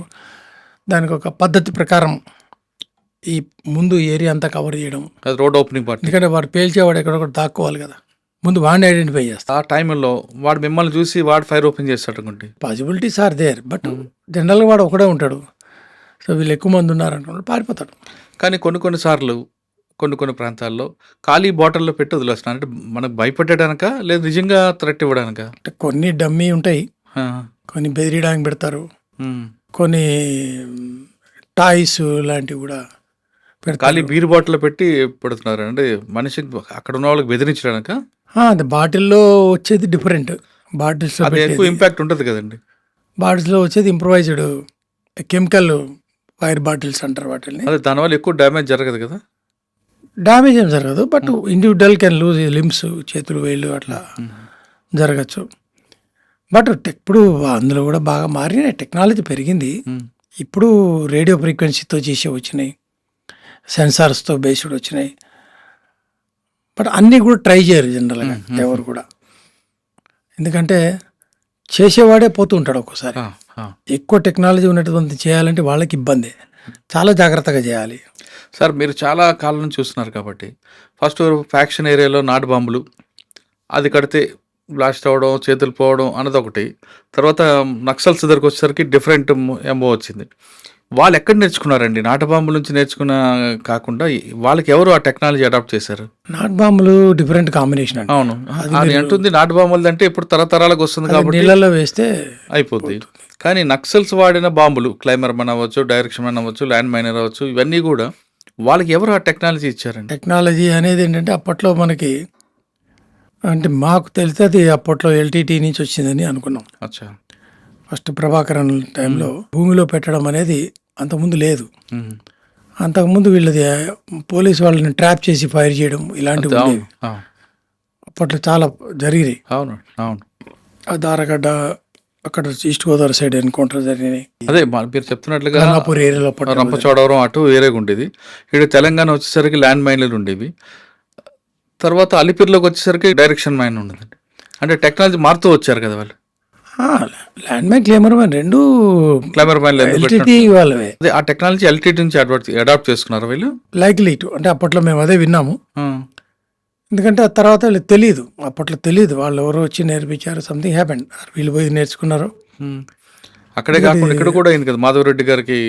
ఇవన్నీ ఇంకా సేమ్ తర్వాత జరిగాయి ఇవన్నీ కూడా. అలిపిరి ఓకే, అది మంచి ఫార్చునేట్, ఏం కాలేదు అప్పుడు సీఎం గారికి కూడా, ఎవరికి కూడా ఏం ప్రాణం జరగలేదు. దాంట్లో సో మెనీ టెక్నికల్ ఇష్యూస్, అది ఎందుకు పేర్లేదు అనేది తర్వాత మనం వేరే సబ్జెక్ట్. సార్ ఢిల్లీలో పనిచేసిన టైంలో చాలా వీవీపీలు చేశారు. ఎవరి దగ్గర మీకు ఎక్కువ ర్యాప్ ఉండేది? ఇక్కడ రూల్ ఏంటంటే ఎవరితో మాట్లాడకూడదు మేము, ప్రొఫెషనల్గా ఓన్లీ ఉద్యోగం వరకే. అంటే యాజ్ ఎ టెక్నికల్గా నేను అడ్వాన్స్ టీమ్ వెళ్ళేవాళ్ళం. జనరల్గా అడ్వాన్సే ఉంటుంది టెక్నికల్ అనేది. ఇది ఇంటర్నల్ టూర్స్, అక్కడ ఇంటర్నల్ ఎక్స్టర్నల్ రెండు ఉంటాయి. ఎక్స్టర్నల్ అంటే అదర్ కంట్రీస్, ఇంటర్నల్ అంటే with in India. Even with in Delhi అంటే లోకల్ ప్రోగ్రామ్ కింద లెక్క. ఇప్పుడు ఇక్కడ స్టేట్ పోలీస్ అంటే ఊరు దాటిపోవడానికి ఉంటారు, కానీ మాకంటే ఇండియాలో మాకు హ్యాపీ, ఇండియా బయట ఈ రెండే ఉంటాయి ఎస్పీజీలో. సరే, మీరు పనిచేసిన టైంలో మీకు ఒక మెమరబుల్ ఏదో ఇష్యూ ఉంటుంది, బాగా గుర్తుండిపోయింది, ఇంతకాలంలో ఇక్కడ బాగా చేసామని, అటువంటి సంఘటన ఏమైనా ఉందా? ఫస్ట్ ఫారెన్ టూర్ ఫిలిప్పైన్స్ వెళ్ళాను నేను. మన్మోహన్ సింగ్ గారే ఆల్ ఫారెన్ ప్రైమ్ మినిస్టర్, వేరే వాళ్ళకి వెళ్ళలేదు. నేను ఎక్కువ ప్రిఫర్ చేసేవాడిని, పిఎందే డ్యూటీ ప్రిఫర్ చేసేవాడిని. ఇక నేను ఎన్నోసార్లు అనేవాడిని, నేను వెళ్ళింది దీనికోసం కదా అని, ఎందుకు వేరే వాళ్ళు చేయాలని అడిగేవాడిని కూడా. అప్పుడు చాలామంది అనేవాళ్ళు నువ్వు జాగ్రత్తగా మాట్లాడాలి, అలా మాట్లాడకూడదని. అంత జాగ్రత్తగా ఉన్నా ఒక్కోసారి నేను అయితే ఉండేవాడిని స్వభావం ప్రకారం. ఫిలిప్పైన్స్లో ఫస్ట్ టైం ఫారెన్ టూర్ వెళ్తుంటే అదే అడ్వాన్స్ టీమ్, కొద్దిగా నేను నర్వస్ అయ్యాను. ఎందుకంటే చిన్న mistake will cost my job. అక్కడ ఇట్లా ఉండదు, మొదటి తప్పుగా భావించడం. ఇక్కడ పోలీసులో ఉంటుంది జనరల్గా, మొదటి తప్పు అయినా అదే ఆఖరి తప్పు. ఇప్పుడు ఇక్కడ జనరల్గా చూస్తుంటాం, మా దగ్గర కూడా కానిస్టేబుల్స్ వాళ్ళు ఏదో కార్ తప్పు చేయడం, ఇస్తారు, ఇంకోటి నన్ను ఇస్తారు, క్షమించండి సార్, ఏం ఉండదు క్షమాపణ. అక్కడ ఈవెన్ ఐపీఎస్ ఆఫీసర్కి క్షమాపణ లేదు, మాకేంటి ఎవరికి లేదు. ఆల్ ఆర్ ఈక్వల్ అక్కడ.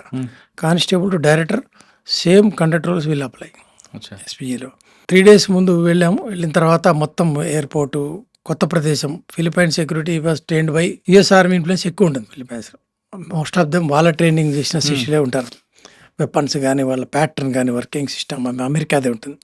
వాళ్ళతో మాట్లాడి చేసిన తర్వాత ఫుడ్ మెయిన్ ఏంటంటే నెక్స్ట్ మళ్ళీ పిఎం గారు వచ్చిన తర్వాత పిఎం గారు తినే ఫుడ్ అనేది ఇంపార్టెంట్. అది కూడా నా సబ్జెక్టే. బాంబులతో పాటు ఫుడ్, ఆయన తాగే నీళ్ళు, అన్ని బాధ్యత నాదే. ఎక్కడ చిన్న మిస్టేక్ జరిగినా నాకు ఉంటుంది. ఇక ఫుడ్ మీరు తింటారా లేదా కెమికల్ టెస్ట్ చేస్తారు? అదే అది ప్యాటర్న్ ఉంటుంది. అయితే ఆ ప్యాటర్న్ నేను 2-3 అడిగితే ఎవరు సరిగా చెప్పలేకపోయారు ముందు వెళ్ళిన వాళ్ళు. I have designed my own plan of action. ఈరోజు అది ఫాలో అవుతున్నారు అక్కడ.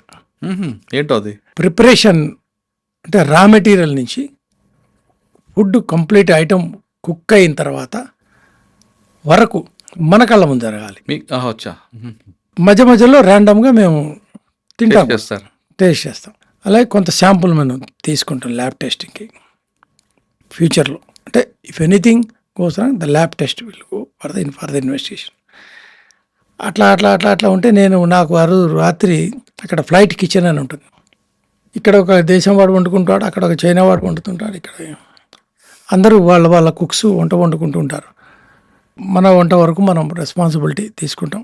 ఎందుకంటే అది అందరి దేశాల్లో హెడ్స్ వచ్చే మీటింగ్ ఉంటుంది, ఏషియన్ సమ్మిట్ లైక్ G20 కూడా సౌత్ కొరియా వెళ్ళాను సియోల్లో. అట్లా ప్రతి చోట ఇదే సిస్టమ్ ఉంటుంది.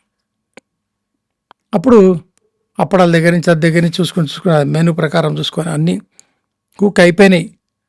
I'm satisfied. First thing satisfaction. Paper work కన్నా ఎస్పీజీ నమ్మేది ఏంటంటే కళ్ళతో చూసింది. ఇప్పుడు మన దగ్గర సంతకం పెట్టించుకున్నావు, నువ్వే బాధ్యుడు అంటే బాధ్యత తర్వాత, ముందు ఇన్సిడెంట్ జరగకూడదు. చూసావా లేదా? ఇప్పుడు మన జనరల్ హ్యూమన్ థింకింగ్ ఏంటంటే ఏదైనా జరిగిన తర్వాత వీడిని పెడదామా అకౌంటబుల్, వాడిని పెడదామా, అక్కడ జరగకూడదు. అక్కడ కాన్సెప్ట్ అంటే అసలు జరగనే కూడదు. జరిగిన తర్వాత ఎవరు జీరో, జరిగితే ఎవరుంటాయి ఎవరు పోతే జరిగాక ఇప్పుడు పరుగు పోయింది కదా. నేను సాటిస్ఫై అయిన తర్వాత అవంతా కూడా ఒక కోల్డ్ స్టోరేజ్లో పెట్టేస్తారు. దాన్ని లాక్ చేసుకుంటాం. ఆ లాక్ నా దగ్గర ఉంటుంది. దానికి ఒక సీల్ వేస్తాను, టెంపర్ ప్రూఫ్. అదే SOPs ఉన్నాయండి ఇది. ఆ నెక్స్ట్ డే పొద్దున్నే నేను వెహికల్ తీసుకొని వెళ్ళి నా కళ్ళ ముందు సీలు చిరిగిందా ఉందా నేను చూసుకొని ఆ సంతకం పెడతా దాని మీద. చింపి లాక్ తీసి అదంతా లోడ్ చేసుకొని నేనే తీసుకొచ్చి ఫ్లైట్లో లోడ్ చేస్తాను. So it's a painful job. 2 days నిద్ర ఉండదు మనకి, తిండి తినడానికి టైం లేదు. చాలా తీసుకొచ్చిన తర్వాత అంతా చెక్కింగ్ చేసి అన్నీ చేసిన తర్వాత ఈవెన్ పెద్ద పెద్ద అధికారులు వస్తారు కొంతమంది, MBA కానీ వాళ్ళు కానీ, నా సామాన్ ముట్టుకోవద్దు అది ఇది. నేను ఎవ్రీబడి అందరినీ కూడా చేశాం. Some people may offer something, నేను కొంతమంది తెచ్చుకుంటూ ఉంటారు మందు బాటిల్ అవి అని తీసి డస్ట్బిన్లో పడేసాం. ఇవన్నీ అంటే lot of things will happen. ఏమనలేదు, నేనేం మాట్లాడాం మేము యాజ్ అ ప్రిన్సిపల్. వాళ్ళు ఏం మాట్లాడినా నవ్వుతూ నమస్కారం పెడతాం.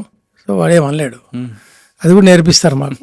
ఎవరితో కొట్లాడము, చాలా పొలైట్గా మనం చేసే పని మనం చేయాలి, కానీ ఎవరితో కూడా శత్రుత్వం ఏమీ లేదు. ఇది యాజ్ అ ప్రొఫెషన్.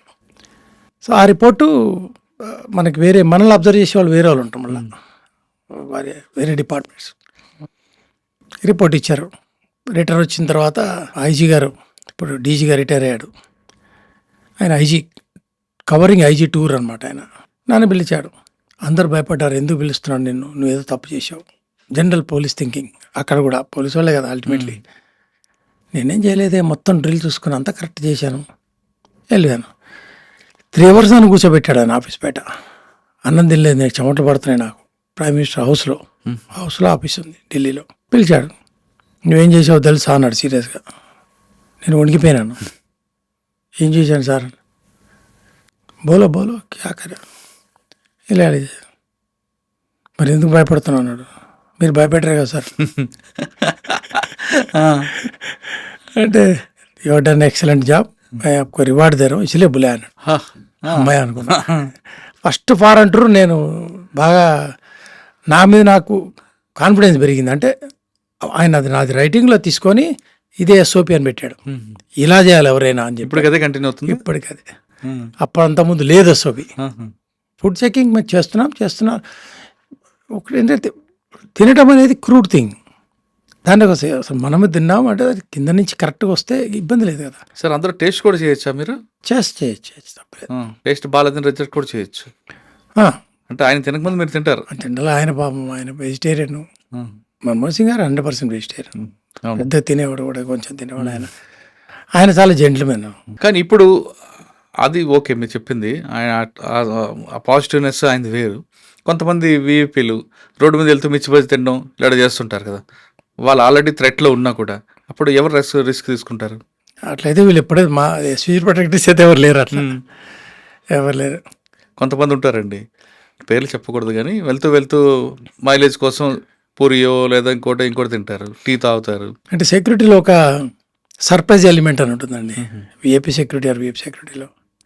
రోజు వెళ్తున్న మార్గం ఎప్పుడూ డేంజరే.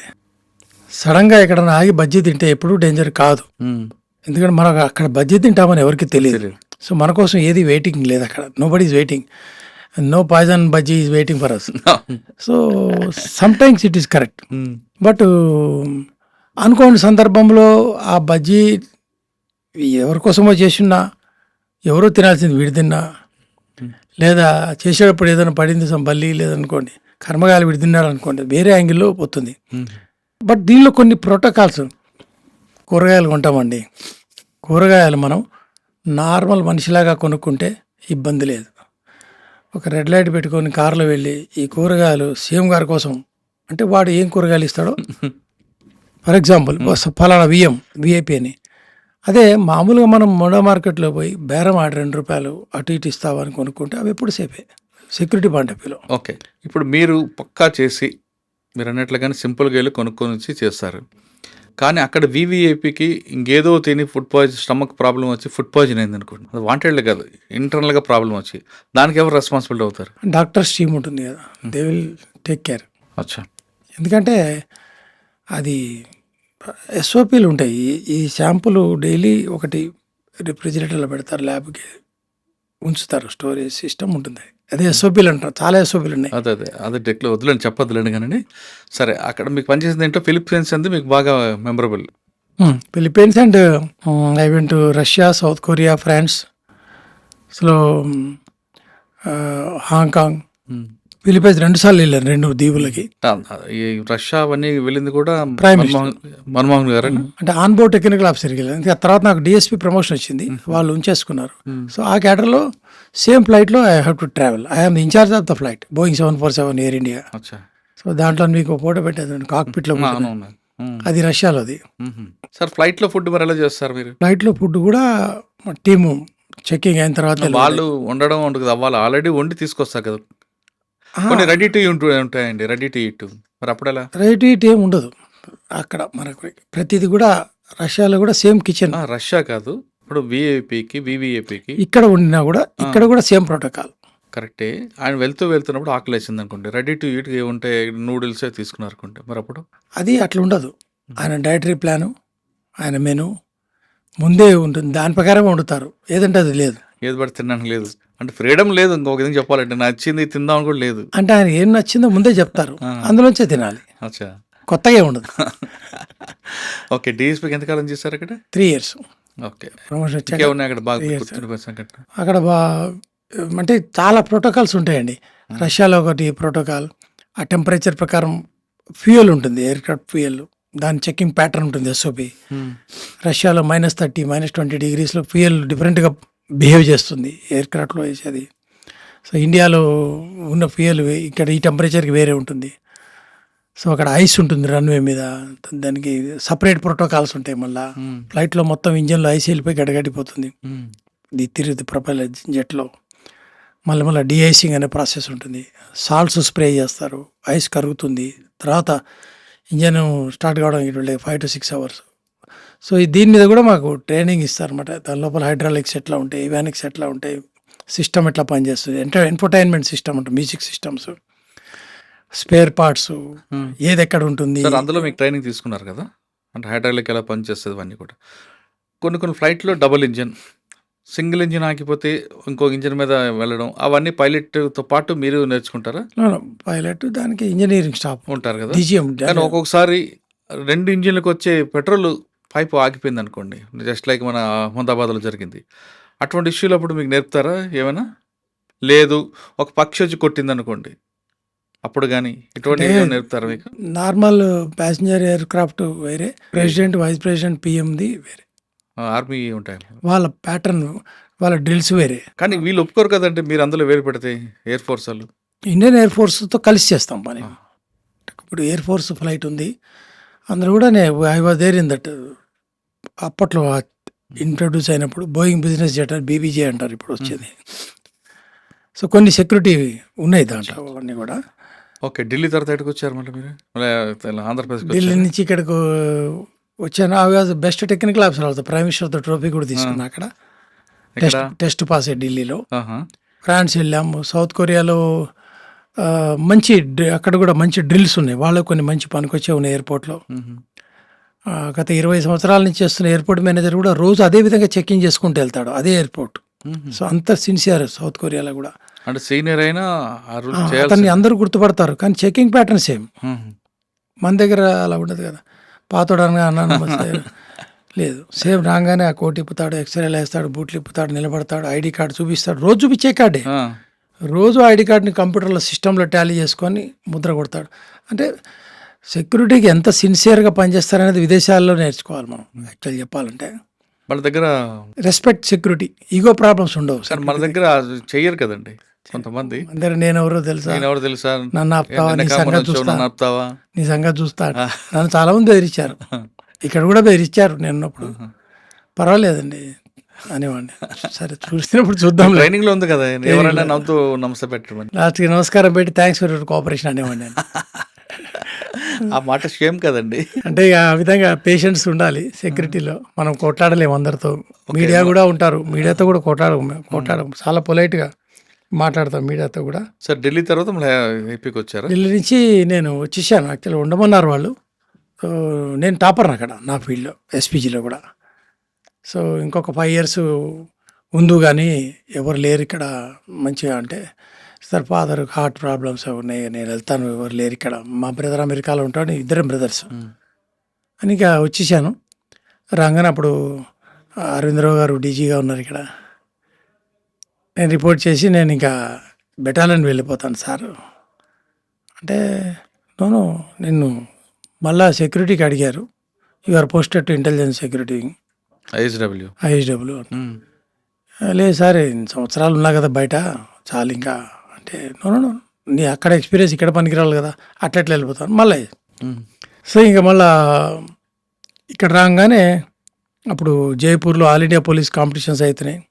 నన్ను చీఫ్ కోచ్గా పెట్టి మన ఆంధ్రాకి మెడల్ తేవాలి నువ్వు మళ్ళీ పంపించారు. సో మళ్ళీ ఆయన్ని మెడల్స్ కొట్టుకొచ్చేసా మన వాళ్ళకి. జైపూర్ అయిపోయినాక మహారాష్ట్ర కంటిన్యూ మళ్ళీ కొట్టుకొచ్చా కంటిన్యూ. ఇంకా ఆల్ ఇండియా లెవెల్లో మారుమోగిపోయింది. అప్పుడు అందరూ కూడా నేను ఎప్పుడు రిటైర్ అవుతానో వెయిట్ చేస్తున్నారు. నేనున్నంత వరకు వాళ్ళకి మెడల్స్ రావు.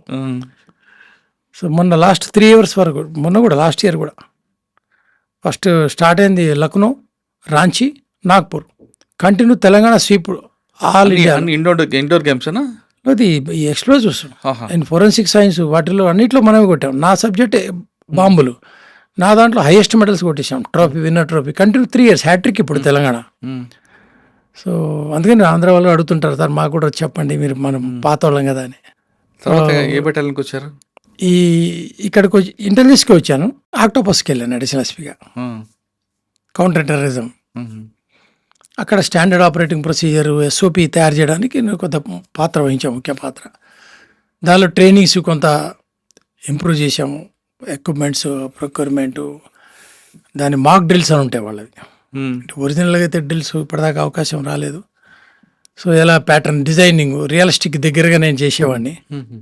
సో అంటే మాకు ఒక ఆయన మాక్ డ్రిల్స్ షుడ్ నాట్ బి మాకరీ అని, మాకరీ లాగా ఉండకుండా మాక్ డ్రిల్స్ అనేది రియలిస్టిక్ దగ్గరగా ఉంటాయి. వాళ్ళు కూడా నిజంగా ఏదైనా కౌంటర్ టెర్రరిస్ట్ ఆపరేషన్ వచ్చినప్పుడు సక్రమంగా ఎదుర్కొంటారు అని దాంట్లో కూడా బాగా పనిచేశాను. 3 సంవత్సరాలు చేశాను. అక్కడి నుంచి నన్ను మంచిర్యాల కమాండెంట్కి వెళ్ళా, 13th బెటాలియన్ గుడిపేట. మీరు వీటికి మాక్ డ్రిల్ చేయడంలో బై ఎయిర్ కూడా నేర్చుకున్నారా? బాంబే లాంటి ఇష్యూస్ జరిగితే ఎలాగ మన ఇక్కడ హెలికాప్టర్? ఆక్టోపస్ వీళ్ళు ఆక్టోపస్ చాపర్లోంచి స్లిదరింగ్ అంటారు ఆ, హెలికాప్టర్. అందుకని అక్కడ ఒక పెద్ద డమ్మీ హెలికాప్టర్ పెట్టాం పెద్ద హైట్లో ఎక్కడ? ఇబ్రహీంపట్నంలో. ఆహా. దాన్ని తాడు పట్టుకొని కిందికి తాడటం. దేర్ ఆల్ ట్రైన్డ్ కమాండోస్, బాగా చేస్తారు. బిల్డింగ్ ఎక్కేస్తారు, బిల్డింగ్ నుంచి తాడుతో దిగుతారు. Room entries and sir building మీద నుంచి రివర్స్ లో వచ్చి విండో బ్రేక్ చేస్తారు ఎస్ కదా? ఎస్ ఎస్ ఆ, ఆ రివర్ బ్రేక్ కాకపోతే అక్కడ ఒక ఎక్స్ప్లోజివ్ పెట్టి బ్లాస్ట్ చేస్తారు విండోని. సో అక్కడ నేను డోర్ బ్రీచింగ్ అంటారు దాన్ని, door breaching, window breaching, building wall breaching, ఇవన్నీ నేను నేర్పించాను. అంటే కొన్ని ఇంప్రూవ్మెంట్ చేశాను. అంటే ఆల్రెడీ వాళ్ళు చేస్తున్నారు. సో నాకున్న అనుభవంతో నేను కొత్తగా ఆలోచించి ఎలా చేయాలి, సేఫ్టీ ఒకటి ఇంపార్టెంట్. చేసేటప్పుడు మనం దెబ్బలు కొట్టుకోకూడదు అనేది నా కాన్సెప్ట్. చేయాలి, మనం బాగుండాలి. ఇప్పుడు అది అయిపోయి మనం కాల్ చేసి తిరగకూడదు, అది ఇంపార్టెంట్. కమాండో అనేవాడు చాలా కష్టంగా తయారవుతాడు ట్రైనింగ్ అయ్యి. సో అతని లైఫ్ చాలా ఒకసారి వాల్యూ. ఒక ఇంట్లో ఒక క్రిమినల్ ఉన్నాడు, ఆయన మనం ట్రేస్ చేయాలి అంటే ఫిజికల్గా పట్టుకోవాలి అంతే, చంపకుండా. మీ దగ్గర వెపన్ ఉంది, ఆ డోర్ లాక్ చేసాడు, ఆయన ఫిజికల్గా పట్టుకోవాలి, మీకు ఆర్డర్ వస్తుంది. తప్పనప్పుడు మీరు చేయమంటారు మీ వాళ్ళు. మీకేం కాకుండా వాళ్ళని ఫిజికల్గా పట్టుకోవాలంటే మీరు అటెన్షన్ డైవర్షన్ చేస్తారా, డైరెక్ట్ ఫైర్ ఓపెన్ చేసుకెళ్తారా? అంటే ఎక్విప్మెంట్స్ ఉన్నాయి దీంట్లో. సీ త్రూ వాల్ రాడర్స్ అని ఉన్నాయి. Energy also have that. See through wall through but అంటే అది మనం గోడ మీద పెడితే లోపల ఉన్న వాళ్ళకి చుక్కలు మన స్క్రీన్లో వచ్చేస్తుంది. దాంట్లో వెపన్ ఉన్న వాడిది ఒక కలర్ వస్తుంది, వెపన్ లేని వాడిది ఒక కలర్ వస్తుంది. హోస్టేజ్ ఎక్కడ విండోకి పెట్టాలా, అది డోర్కి పెట్టాలా? గోడకి. గోడ ఇంతలా ఉన్నా కూడా ఇట్ విల్ ఏంటి see through wall radar system. అంటే పర్సన్ రేడియో ఎవరున్నారో తెలిసిపోద్ది, ఎంతమంది ఉన్నారో తెలుస్తుంది. వాష్రూమ్లో ఉన్నా. సో దాన్ని బట్టి గుర్తుపట్టచ్చు. కొద్దిగా ఎక్స్పెన్సివ్, ఎక్విప్మెంట్ ఆల్వేస్ ఇంపోర్టెడ్ అవన్నీ. ఓకే, అది పేసిన తర్వాత అప్పుడు ఆపరేషన్ ఎలా చేయాలని అందులో ఎవరి దగ్గర వెపన్స్ ఉంటే కూడా డిఫరెంట్ కలర్లో మనకు తెలుస్తుంది. ఆ వెపన్ వాడు ఎక్కడ నిలబడ్డాడో తెలుస్తుంది. సో వాడు ఎక్కడ నిలబడ్డాడో దాన్ని బట్టి వాటి ప్లాన్ ద ఎంట్రీ. ప్లస్ చిన్న మా దగ్గర ఉంటాయి ఎక్విప్మెంట్స్. కింద డోర్లోంచి కిందకి పంపిస్తే వాడు మాట్లాడేది వినిపిస్తుంది. Technology always plays important role in counter terrorism కానీ, ఏపీ సెక్యూరిటీ కానీ, క్రైమ్ ఇన్వెస్టిగేషన్ కానీ టెక్నాలజీ చాలా ఇంపార్టెంట్. కానీ కొన్ని సినిమాల్లో చూస్తుంటామండి, ఇద్దరు ఆపరేషన్ చేస్తారు, 1+1 కమాండర్స్, లోపల ఎవరు ఉంటారు, ఇలా కళ్ళు పెట్టి ఇలా వెళ్ళి ఇలా అంటుంటుంది. అంటే నేను ఇటు వెళ్తాను, నువ్వు అటు నన్ను కవర్ చేయి, సిగ్నల్స్, ఫీల్డ్ సిగ్నల్స్ లాగా. అంటే 2 వేలు చూపించి ఇలా అంటుంటాడు కదా, అంటే దాని అర్థం ఏంటి? అంటే నేను వెళ్తున్నాను, నువ్వు కవర్ చేయి నన్ను, అట్లా something like that. So depends on situation to situation. అంటే ఇది సినిమాలలో అంటే ఎప్పుడు పాడతారంటే, అది ఇప్పుడు జనరల్గా ఇందులో మాట్లాడితే ఈ మాటలు వాడికి వినిపిస్తాయేమో అన్నప్పుడు సైగలు చేస్తారు కదా. Otherwise they communicate with their wireless communication systems. కానీ కొంతమంది స్మోక్ బాంబ్ విసిరి ఆపరేషన్ చేస్తారు. అవును, స్మోక్ బాంబ్స్, స్టన్ గ్రెనేడ్స్ చాలా ఉన్నాయి. బాల్స్, చిన్న బాల్స్ అని ఉంటాయి, మెరుపులు. So many things are available అండి. గ్లోబల్ మార్కెట్ చాలా ఇదైపోయింది వాళ్ళ వీటిల్లో. సార్ ఇక్కడ నుండి మీరు మంచిర్యాల వెళ్ళాను. మంచిర్యాలలో అక్కడ కూడా మంచి డెవలప్మెంట్ యాక్టివిటీస్ చేశాను. అప్పుడు అక్కడ భారతి హోలికరి గారు కలెక్టర్ గారు ఉండేవాళ్ళు, మీరు చూసారు, ఐఏఎస్ ఆఫీసర్. ఇప్పుడు సెన్సస్ దాంట్లో ఆల్ ఇండియా సర్వీసెస్లో ఉన్నారు. ఆవిడ కలెక్టర్ ఫండ్స్ నుంచి చెప్పాను, మేడం మాకు ఇట్లా డబ్బులు ఇబ్బంది, మరి ఇలా బెటాలన్లో కానీ చేయాలి. కలెక్టర్ ఫండ్స్ నుంచి ఇచ్చారు. మంచి పెద్ద పార్క్ కట్టాను, మంచి ఫ్యామిలీస్కి వాకింగ్ ట్రాక్, ఆడవాళ్ళ గురించి ఓపెన్ జిమ్ ఐటమ్స్ పెట్టి పిల్లలు ఆడుకోవడానికి సెక్యూర్గా. ఇక్కడ పాములు ఎక్కువ అక్కడ చుట్టూ అంతా చేసి పెద్ద షెడ్ కట్టించాము. అలాగే మెయిన్ మనకి కలెక్టర్ గారు భారతి హోలికరి గారు సహాయం చేసింది ఏంటంటే, అక్కడ అప్పుడు పోలీస్ రిక్రూట్మెంట్ వచ్చింది. దాదాపుగా ఒక 550 మందికి పూర్ ఫ్యామిలీస్, అది ఒక్కొక్కళ్ళకి చెప్పులు లేకుండా పరిగెత్తడానికి వచ్చారు జాబ్ కోసం, పోలీస్ జాబ్, కానిస్టేబుల్. అప్పుడు నా రోజులు నాకు గుర్తుకొచ్చింది, నేను చెప్పులు లేకుండా పరిగెత్తాను బేర్ ఫుట్తో. అప్పుడు మేడం అడిగా, మేడం బీద వాళ్ళకి మనం ఏదైనా చేద్దాం, ఉద్యోగాలు వస్తాయి, ఏం చేద్దాం రామకృష్ణ అంటే, ఇట్లా మేడం ఎస్టిమేషన్ పంపించాం. దాదాపుగా మేడము 50 లక్షల వరకు కలెక్టర్ ఫండ్స్ నుంచి ఇచ్చారు. వాళ్ళందరికీ స్పోర్ట్స్ డ్రెస్సు, స్పోర్ట్స్ షూ, మధ్యాహ్నం భోజనం, పొద్దున్నే 2 గుడ్లు, 2 అరటి పండ్లు, రాగి జావా, మంచి healthy food, free indoor training, free reading material, free outdoor training complete నాండ్రలో చేసామండి. 150 మంది పైన వాళ్ళకి ఉద్యోగాలు వచ్చినాయి, గవర్నమెంట్ జాబ్స్. ఎవ్రీబడి అంటారు సార్ ఎంత మంచి పని చేశారు పేదవాళ్ళకని. అంత బెల్లంపల్లి మంచిర్యాల చుట్టుపక్కల వాళ్ళే. అచ్చా. వాళ్ళకి తినడానికి తిండలేని వాళ్ళు కూడా వచ్చారు పాపం, పేదవాళ్ళ పాపం. Poor people. అది మేడం ఎక్సలెంట్గా మీకు సహాయం బాగా చేశారు. మెమరబుల్ అయితే. మెమరబుల్ అండి. ఆ మంచి మంచిర్యాల పని తర్వాత చేశారు. ఎక్కడికి వచ్చారు? మంచిర్యాల నుంచి మళ్ళా ఇంటెలిజెన్స్ వాళ్ళు నన్ను తీసేసుకున్నారు. తీసుకుంటే ఇంక అప్పుడు అంతకుముందే అప్పుడు పాత సీఎం గారు ఉన్నప్పుడు ఈ సెక్యూరిటీ ప్రతిభవన్ అట్లాగే బుల్లెట్ ప్రూఫింగ్లో కూడా ట్రైన్, బుల్లెట్ ఫ్యాబ్రికేషన్. ఇప్పుడు బస్సు మన సీఎం గారి బస్సు ఉంది, ఇంకా కొన్ని కార్లు బయట ఏపీ 320 అన్నిటి కూడా టెస్టింగ్, ఎవాల్యుయేషన్. డిజైన్ ఏదైనప్పటికీ ఈ మెటీరియల్ కరెక్ట్గా ఉంది లేదు, ఇది ఆపుతుంది ఆపదు, ఎలా ఫైర్ చేయాలి, ఎలా టెస్ట్ చేయాలి, ఇవన్నీ కూడా I use to do. Sir, bullet proof మీద మీకు అవగాహన ఎక్కువ ఉంది కాబట్టి, అలిపిరిలో చంద్రబాబు నాయుడు గారి మీద అంబాసిడర్ కార్ మీద బుల్లెట్ ప్రూఫ్ కార్ అది ఫెయిల్ అయింది, సక్సెస్ అయింది కాబట్టి అది బతికూరని కొంతమంది అంటారు. కానీ దాంట్లో కూడా బాగా డ్యామేజ్ అయ్యి బుల్లెట్స్ అన్ని వచ్చాయి, లోపలికి ఏం రాలేదు, లోపలికి రాలేదు. అది ఎద్దు మైలారం మెదక్ ఏఓసి మీద ఆర్డినెన్స్, మెదక్ ఆర్డినెన్స్ వాళ్ళు చేశారు. అంబాసిడర్ మీరు అది చూసారా వెళ్ళి? చూశాను. అక్కడ ఎందుకు మైనస్ అయిందండి? There are so many factors అండి. ఆ కారు అప్పట్లో ఏఓసి వాళ్ళతో మాట్లాడాను. దీనిలో లెవెల్ 1, లెవెల్ 2, లెవెల్ 3 అనే వెహికల్స్ చేసేవాళ్ళు. సో జనరల్గా లెవెల్ 3 వెహికల్ ఒక బుల్లెట్ని ఆపుతుంది అనుకున్నప్పుడు ఏఓసి ఆర్డినెన్స్ వాళ్ళు ఇంకొంచెం బాగా చేసేవాళ్ళు దాన్ని. లెవెల్ 3కి 0.5, లెవెల్ 3 ప్లస్ సంథింగ్, తక్కువ కావదు, ఒక 2 పాయింట్ ఎక్కువ సెక్యూరిటీ ఉండేట్టుగా ప్రొటెక్షన్ చేసేవాళ్ళు. అదొకటి అడ్వాంటేజ్. ప్లస్ ఇక ఎవరైతే అది పెట్టాడో వాడు సక్రమంగా పెట్టలేదు.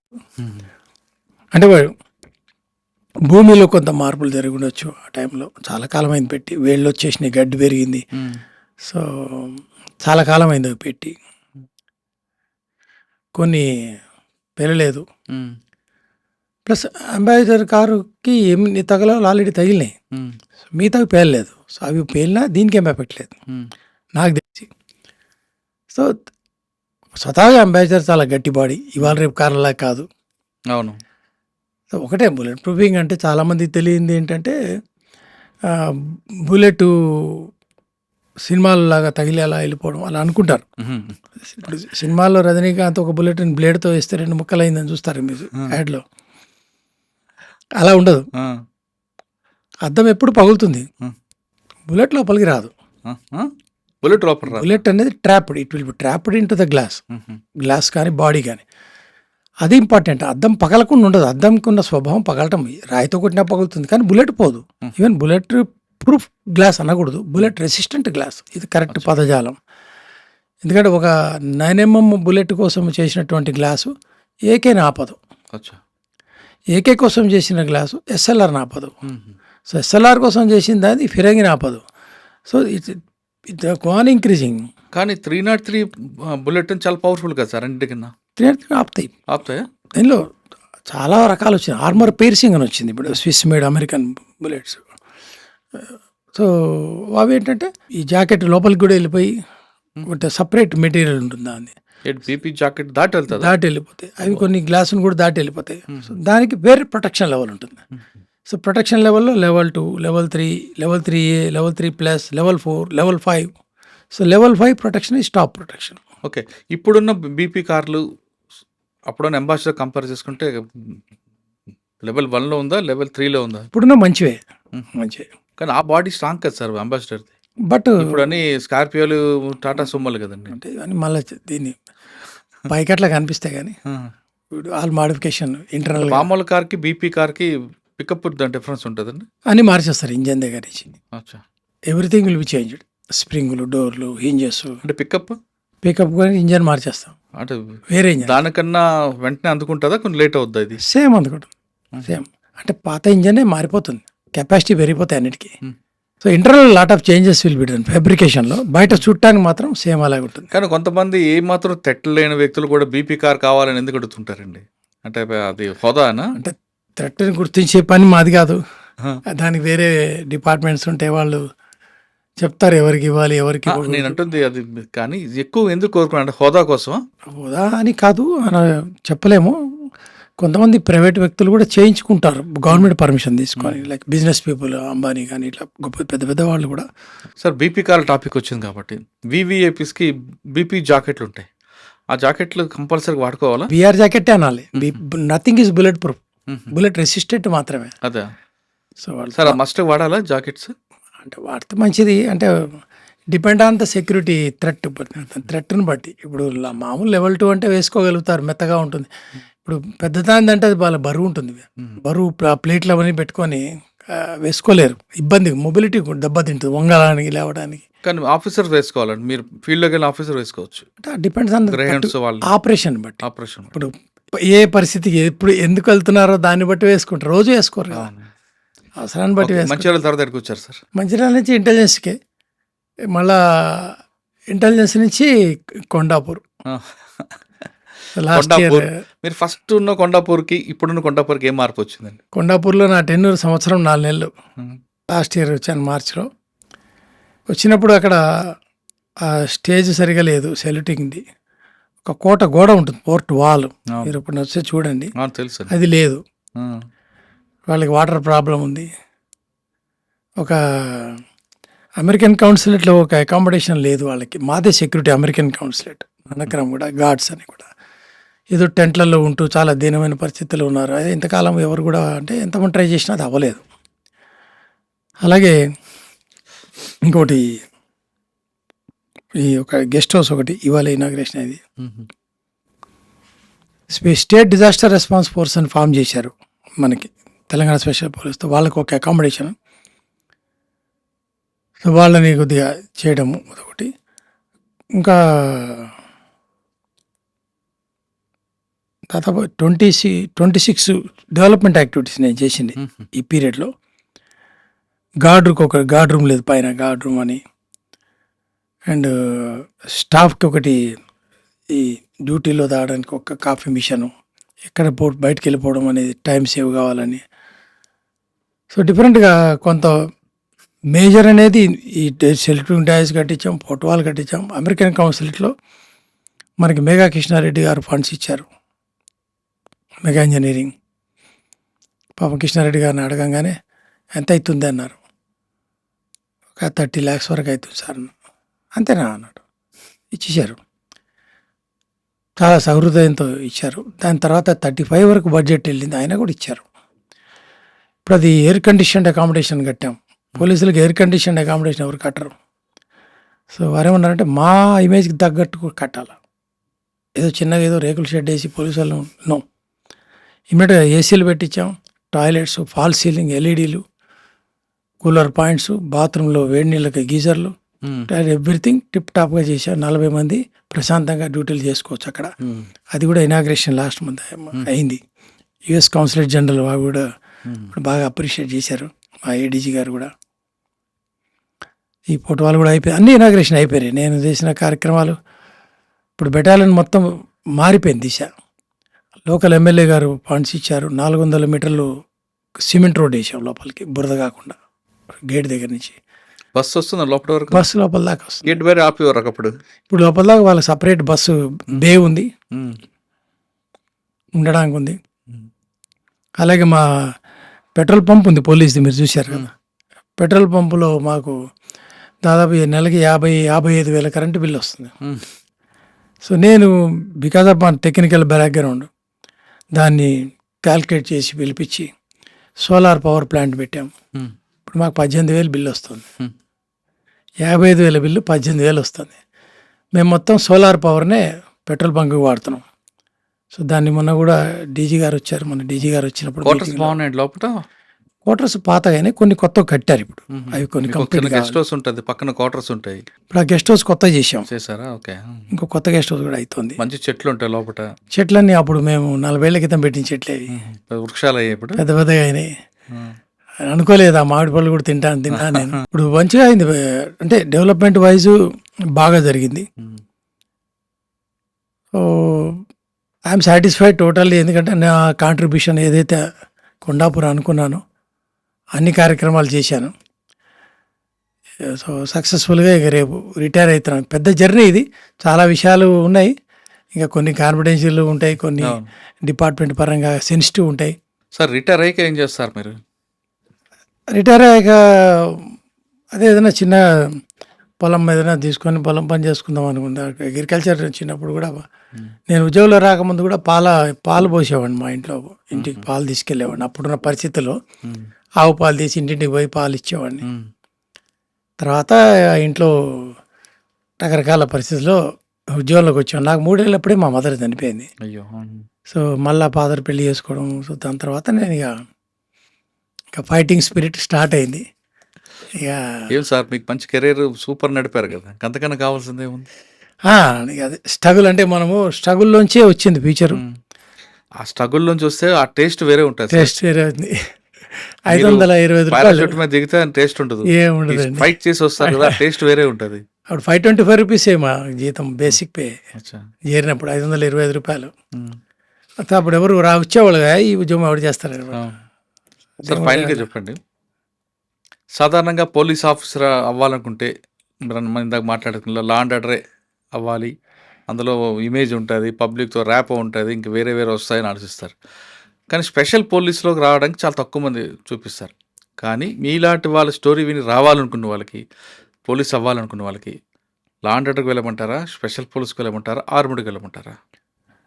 ఎక్కడైనా కూడా ఇబ్బంది లేదు. వాళ్ళ అన్నీ కూడా పోలీస్ డిపార్ట్మెంటే, స్టేట్ పోలీసే. వాళ్ళ విధులు బాధ్యతలు వేరే వేరే, రోల్స్ ఆర్ డిఫరెంట్. ఎవరెవరికి తక్కువ కాదు అలా అనుకొని బాధపడుతుంటారు చాలామంది. నేను లా అండ్ ఆర్డర్ కాదు, నేను అది కాదు అని. సో అందరూ సమానమే నా దృష్టిలో. ఎక్కడ పనిచేసినా ధర్మబద్ధంగా చేయాలి, చట్టబద్ధంగా పనిచేయాలి. Zero corruption is very important. And subordinates ఉందంటారా పోలీసులు? ఉండాలి. ఉందో లేదో అని చెప్పలేము, బట్ ఉండాలి అని నేను కోరుకున్నాను. నేను అలాగే ఉన్నాను 42 సంవత్సరాలు కూడా. నేనే ఇతరులకు ఇచ్చాను కానీ ఆశించింది లేదు. సో అదే మా వాళ్ళకి చెప్తుంటాను నేను, కొద్దిగా దైవభక్తి, పాపభీతి కూడా ఉండాలి. లేకపోతే తప్పులు ఎక్కువ చేస్తుంటారు. కొద్దిగా బీదవాళ్ళ మీద దయ చూపించాలి. అప్పుడప్పుడు ఒకటే పద్ధతిలో పోకుండా వాస్తవంగా ఎవరన్నా తప్పు కానిస్టేబుల్ ఉంటే వాడు ఏ పరిస్థితుల్లో తప్పు చేశాడు కొంచెం ఒక క్షణం ఆలోచించాలి. లేకపోతే ఏంటంటే బలైపోతాడు. మనిషి అనేవాడు ఎప్పుడప్పుడు తప్పు చేయక తప్పదు. ఒకరికి మారడానికి అవకాశం ఇవ్వాలి. కొంతమంది ఉంటారు ఎంత చేసినా మారరు, వాళ్ళ మీద తప్పని పరిస్థితుల్లో మనం చర్యలు తీసుకోవాల్సి ఉంటుంది. సో ఈ మధ్యకాలంలో టెక్నాలజీ పెరిగింది కాబట్టి కొంత తప్పుదారులు వెళ్తున్నారు. అప్పటికి మేము ప్రయత్నం చేశాం చాలా కాలం. చాలామందిని తప్పు తప్పు తప్పు, డబ్బు వెనక పరిగెత్తద్దు, డ్యూటీలు బాగా చేయండి అని. కాదు, మీరు లా అండ్ ఆర్డర్ రమ్మంటారా లేదా స్పెషల్ పోలీస్కి రమ్మంటారా? Their choice. ఎక్కడికి పోయినా వాళ్ళు కనుక సరిగా లేకపోతే ఎక్కడైనా ఇప్పుడు ఇక్కడికి వస్తారు మా దగ్గర అనుకోండి, ఇలా స్పెషలైజ్డ్ వింగ్స్కి వెళ్ళమని చెప్తుంటా నేను. వాళ్ళకి ఇంటర్నేషనల్ ఎక్స్పోజర్ కావాలి, అట్లీస్ట్ ఇండియాలో పనిచేయాలి. ఇక్కడే పని చేస్తాను, మా అత్తగారి ఇల్లు ఇక్కడ, మా పిల్లల స్కూల్ మా ఇంటి ముందే ఉండాలి, మా ఇల్లు కూడా ఆఫీస్ వెనకాల ఉండాలి. ఈ స్వార్థం వదిలేసి బయటికి వెళ్తే ఒక పర్టికులర్ ఏజ్లో బయటికి వెళ్ళాలి. ఇప్పుడు 40 ఏళ్ళు, కనీసం 40 లోపల వీళ్ళు బయటికి వెళ్తే 45కి వాపసు వచ్చిన రిమైనింగ్ 10-15 సంవత్సరాలు ఇక్కడ చేసుకో. బయట ప్రపంచం తెలియకపోతే ఇదే ప్రపంచం అనుకుంటారు. ఇప్పుడు I worked with many organisations. ఎస్పీజీలో ఐ వర్క్డ్ విత్ రా and IB and SSB, ITBP, BSF, CRPF, rapid, మన railway protection force, RPF, Delhi police, Tamil Nadu police, Kerala police, Andhra police. But state police even especially Andhra నుంచి కాంట్రిబ్యూషన్ చాలా తక్కువ. అంటే ఇప్పుడు కంబైన్డ్ స్టేట్ అనుకోండి, ఇప్పుడైతే ఎవరు లేరు తెలంగాణ నుంచి ఎస్పీజీలో. సో అంటే వెళ్ళరు బయటికి. ఎందుకండి? అంటే ఈ హోమ్లీ ఎందుకు, మనకి ఎందుకు, ఇక్కడ ఉందాం, హాయిగా ఉందాం, అవన్నీ ఎవరు నేర్చుకుంటాడు, నేర్చుకోపోయినా అంతే జీతం వస్తుంది. So thinking is different. ఆ మైండ్ సెట్ మారాలి. మైండ్ సెట్ మారాలి. ఇప్పుడు నేను నేర్చుకునేది ఎందుకంటే మన వాళ్ళకి నేర్పిద్దామని. సో ఆ సాక్రిఫైస్ మనకి తెలంగాణ, ఏపీ నుండి ఎస్పీజీలో ఎవరు లేరు ఇప్పుడు ఎవరు లేరు. బోత్ స్టేట్స్ ఎవరు లేరు నాకు తెలిసి. అంటే తెలుగు వాళ్ళే సిఆర్పి నుంచి అక్కడి నుంచి ఉన్నారు, బయట నుంచి. స్టేట్ పోలీస్ నుంచి లేరు. State police representation almost all తగ్గిపోయింది. ఇప్పుడు సిపిఓస్ ఎక్కువయ్యారు, వెళ్ళాలి. కానీ అక్కడి నుంచి సర్క్యులర్ వస్తుంది, వీళ్ళు ఎవరు విల్లింగ్ ఇవ్వరు. మోస్ట్ ఆఫ్ దెమ్ వెళ్తే అదొక ప్రపంచం. పోలీస్ డిపార్ట్మెంట్ రావాలనుకున్న వారు కేవలం లా అండ్ ఆర్డరే కాదు, స్పెషల్ ఫోర్స్, ఆర్మిడ్ ఫోర్స్ ఇందులో కూడా రండి అంటున్నారు. ఈ 2 కూడా పోలీసే. ఇవి అంటే పబ్లిక్‌తో మీకు ర్యాపో ఉండకపోవచ్చు కానీ, ఇండైరెక్ట్‌గా మీరు పబ్లిక్ సర్వీస్ చేసేవాళ్ళు అవుతుంటారు అని రామకృష్ణ గారు చెప్తున్నారు. ఆయనకున్న సర్వీస్‌లో ఆయనదొక మంచి డిఫరెంట్ స్టోరీ. చిన్నప్పటి నుంచి పాలమ్మి ఈ స్థాయికొచ్చిన పోలీస్ ఆఫీసర్ ఆయన. ఆయన ఈ స్థాయికొచ్చిన కష్టం మర్చిపోలేదు కాబట్టే ఈ స్థాయి వరకొచ్చారు. కరప్షన్ లేదు, జీరో కరప్షన్‌తో వచ్చిన ఆయన నెక్స్ట్ భావితరాలకి ఒక మెసేజ్ ఇచ్చారు. ఖచ్చితంగా పోలీస్ డిపార్ట్‌మెంట్ రండి. వచ్చిన వాళ్ళు మాత్రం ఇది, అది అని కాకుండా నమ్మకంగా, నిజాయితీగా, నిబద్ధతతో పనిచేస్తే ప్రజలు మీకు ఖచ్చితంగా గుర్తుపెట్టుకుంటారు. అదేవిధంగా ఒక నమ్మకంతో వస్తే దేవుడు కూడా మీకు సహకరిస్తారనే విషయాన్ని రామకృష్ణ గారు చెప్తున్నారు. ఇది ఈ వారం రామకృష్ణ గారితో ఎక్స్‌క్లూజివ్ ఇంటర్వ్యూ. వచ్చే వారం మరో గెస్ట్‌తో మళ్ళీ కలుద్దాం. అంతవరకు నమస్తే. Thank you very much. నమస్కారం అండి. Thank you.